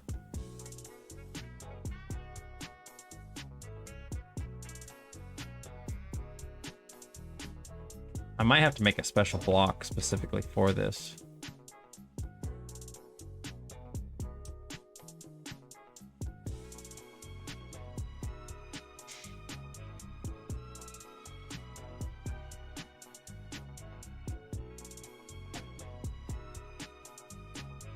Or we just move this up a little bit. Because Billy can't move through that anyway. It's too big of a spot. But I don't like this being what it is. Because that is blocking off.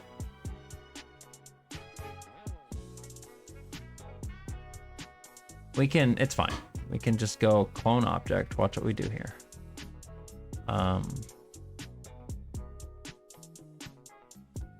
This we're gonna call this one special 1x1 obstacle. And then we're just going to shrink this down a little bit. What, 28?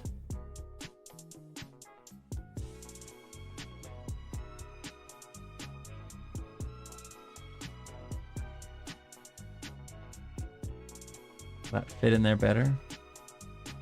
It does fit in there better. Okay. 2 more pixels actually would be better. So let's move this down. It needs to be 26.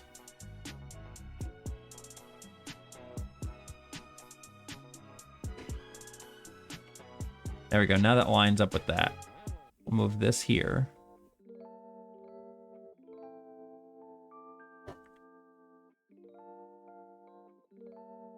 And then we can move this back to where it was.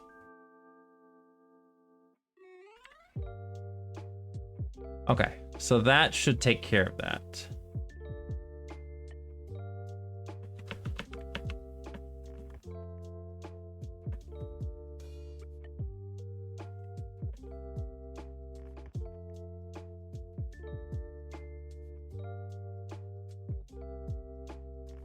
I feel like... Could I actually put a... I don't want to do that though. Fuck that up. Okay, so that works. You can just jump through there. So somebody will eventually find a way through there. So that's cool.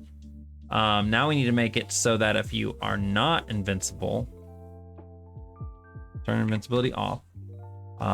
Let's make sure that...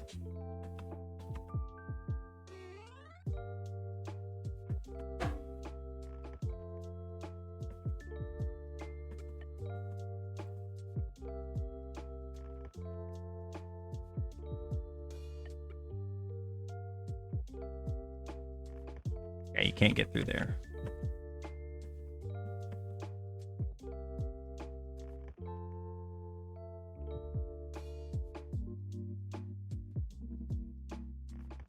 Yeah, no, that I think you did okay with the eye. The eye looks fine. I mean, honestly, it's seeing it in motion is gonna be the hard thing, you know? Like, actually seeing it in motion is gonna be what's difficult.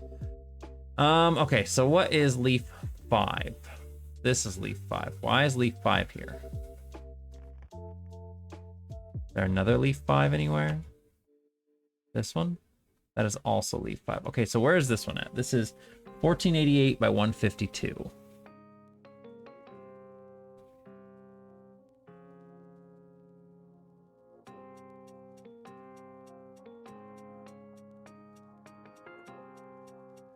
1488 by 152.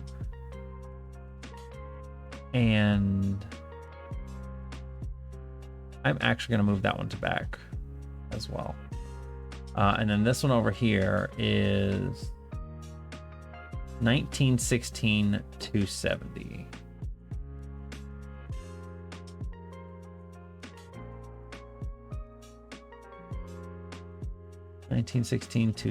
Okay, let's get rid of leaf 5.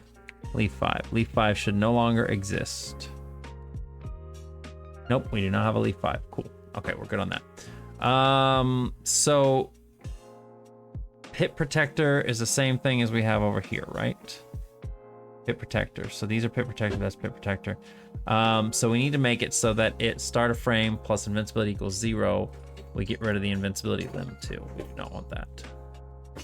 Okay.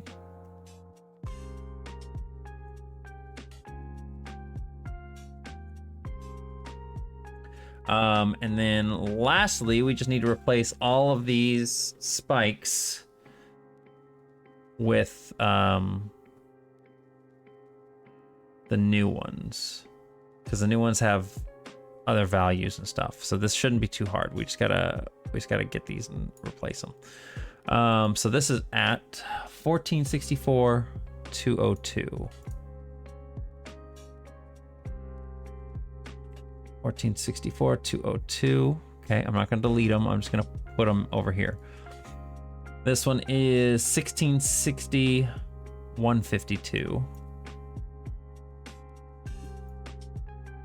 1660 152. Perfect. This one here is 1656 248. 1656 248. Perfect. All right. I feel like I want to move this one a little bit. What? Oh, water? Thank you, babe. Anything but the margarita stuff. Just pick one for me. I don't really like the margarita ones.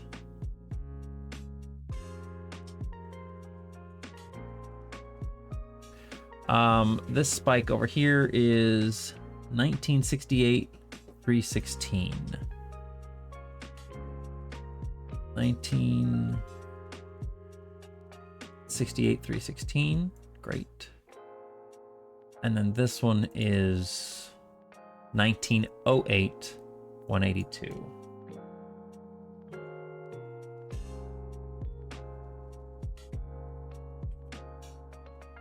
What? I got a little water on his back and He does not like it. I just realized Cats, man, I swear to God. He's just like trying to get his back and I'm trying to take it. He's trying to figure it out. He didn't like it. The worst part is it's cold. It probably hit him eventually. That's why he ran. He was like, what the fuck? Well, he kept calling up for one next, so I gave it to him. We just dropped on his face, but right away, and I was just, oops. And he went on his face. Okay. So we got all of our spikes in there now.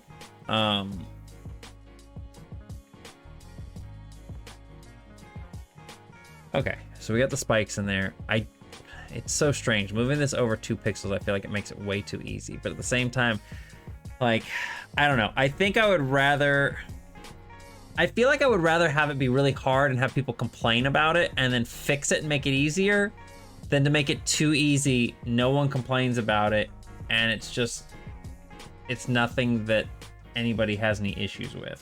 As weird as that sounds. All right, so...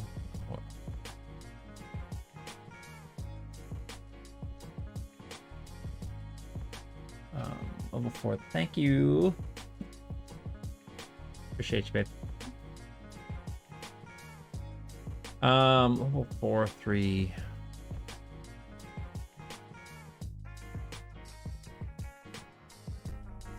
I forgot to change that. No, I'm not gonna be going too much longer though. I will let you guys know I may be doing a stream tomorrow.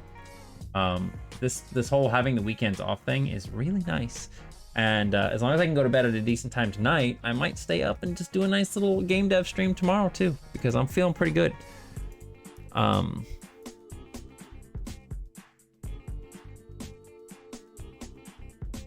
So we got the spikes all replaced. We got our extra life. We got our red bonus flask. I think I'm gonna move it back over 2 pixels. It's really not bad if you know the platforming well enough, but your first time through, you may struggle with that.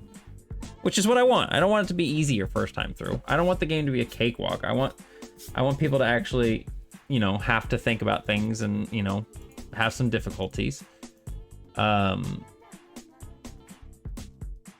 But if you add that extra option on the menu item to start the world stage over, whichever, that would do some good to mitigate. Yeah, well, soft locking isn't a problem right now. We already fixed the soft locking. There is no soft lock problem anymore. That was only for invincibility mode, and invincibility mode has been fixed. So don't have to worry about that right now. That's what I did with this stuff here. So that's all, that is now fixed. So now my only things I need to do for this stage are the, I need to get the nuts in here. Let's see something. So we've got 2 of them that drop in.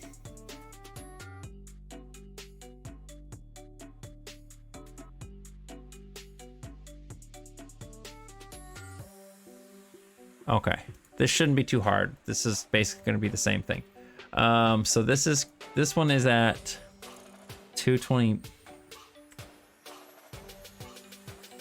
224.42. But I have to add 1408 to that, and I'm getting tired and calculation is not. So 1632 negative 42. Negative 42 I think is the hardest one. So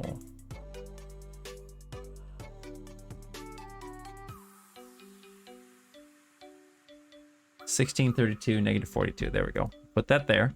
And then this other one is negative 140.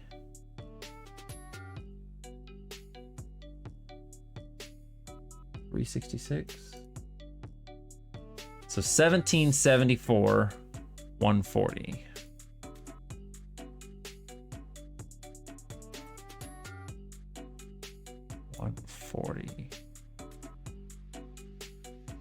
Negative 140, 1774.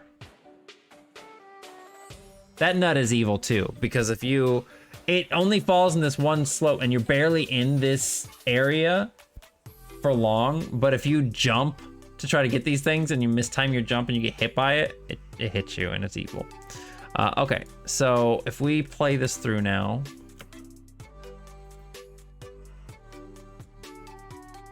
I really don't even know why I have a ball right here. It's so easy to get. Like, why is it even there? I feel like I should put it somewhere else. Like, maybe put it up here instead.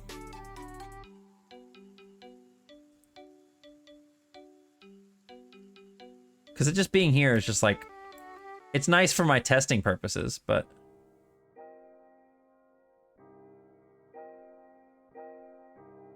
Why'd that fall so fast? We think too much, feel too little.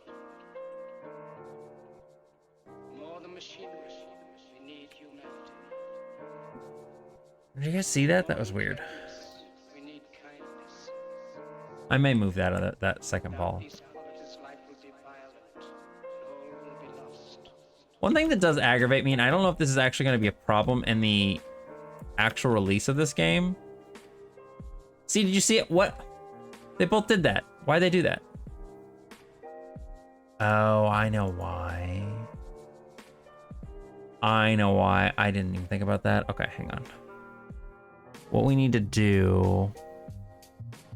It's for the nuts here.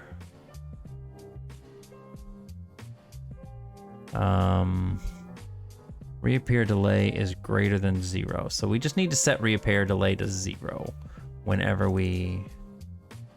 Yeah, it's not the starting value. It's what's happening is that the nuts are being... They're off the screen when I finish a stage. So the reappear value is getting triggered.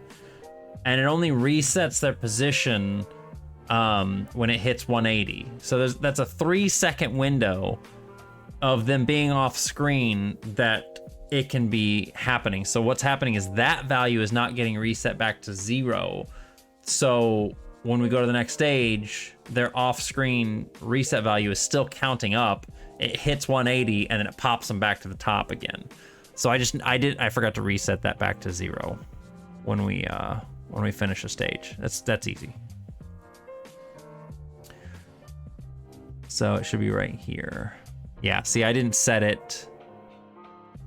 We need to go alter value, set, reappear delay back to 0. That'll fix that.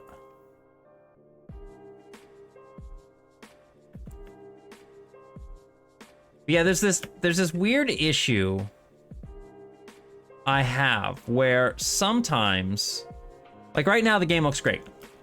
Fluid 60 frames. It looks wonderful.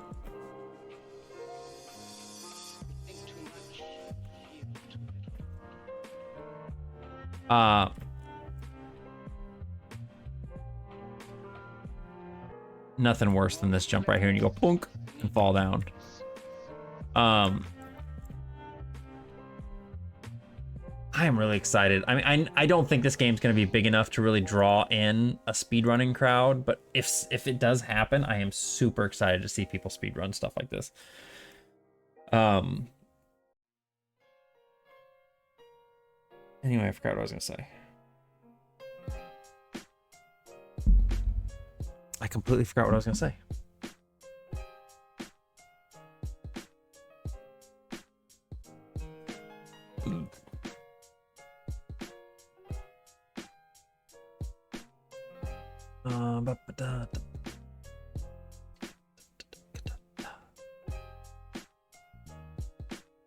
So I think the only thing I need to do now, we got our squirrel movement. We've got the last 2 things we need to do is we need to get this other nut. There's going to be another nut over here that's going to be, I'm going to just clone the object here. And we're going to put it like here.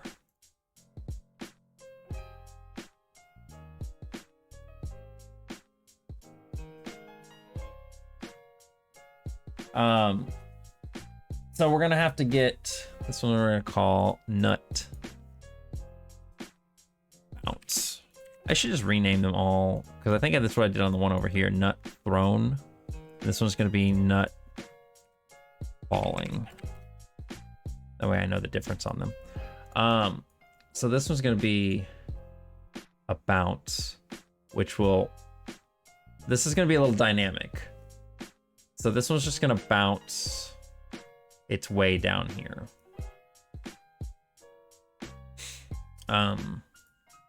But we will worry about that later. And then I've got my flying squirrel over here, and we will need to make a movement for him too. His will be really easy.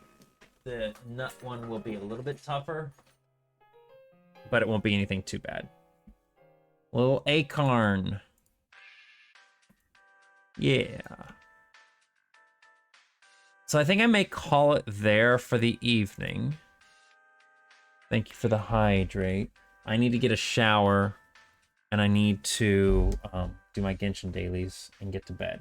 So I can be rested up for the weekend, and I can do a nice long stream tomorrow night when I get home. Lennox is planning to do a stream as well tomorrow. So I think he said he was going to do a longer one. So we may be overlap streaming. I don't know yet. But regardless, I plan to do a stream tomorrow. Got my nice little Tamagotchi picks in the mail finally. A good one. Doesn't have a bunch of scratches and scuffs and shit all over the screen. I love it because I really do love this thing. I think it's great. I think I'm really gonna enjoy the picks a lot, but I was having a hard time enjoying that one that I got in the mail with blemishes on the screen. It was frustrating, and it was like, knowing I was getting a replacement in the mail, it was like, why do I keep playing with this one? I'm playing with it because I want to, but like, there's a bunch of download codes right now where you can get a bunch of items and stuff, and I want to use those download codes, but I'm not gonna go through all the process of downloading all this stuff only to have to redo it again. So like, I was having to hold off on all this fun stuff that I want to do online. And going online and buying things, and like, I wasn't putting any effort into it, so it felt really boring. So now that I actually have the pick or the uni and I can actually play with the uni, I'm very excited about it. It's really cool so far. I still love how compact it is. It just feels great. It feels like the old collection or connections again, and that's my favorite thing. I can't believe how nice and compact it is. It's so very compact and cute. Like, it's almost the same size as the connection. Like the original connection, I can't believe how it's almost the same size. And it's got so much more to it. Like, it's got the Wi-Fi in there, and the fact that it can connect to my phone and send pictures to my phone is so freaking cool. That is amazingly cool. But anyway, yeah, I think we're gonna call that there. We got some good stuff done. I got the squirrel movement done. I wanted to get that done. So we got squirrel movement done. We got the new level layout all put in. And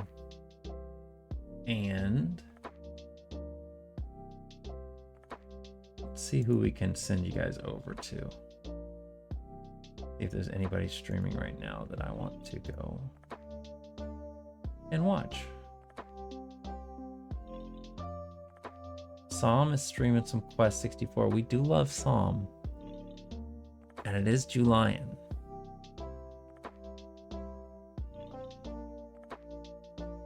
But then Zuka's streaming. I haven't seen Zuka stream in a while. And he's got the new art by Gabriel on his screen. He's playing some Diablo though.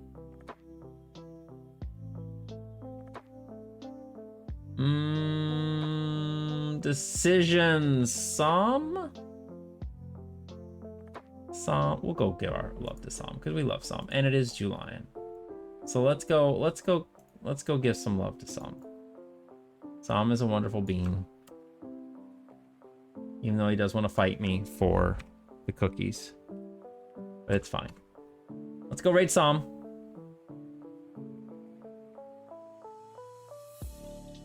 And we'll go say hi to him. But thank you all for joining me this evening. I forgot to get your hydrate. Let me get that.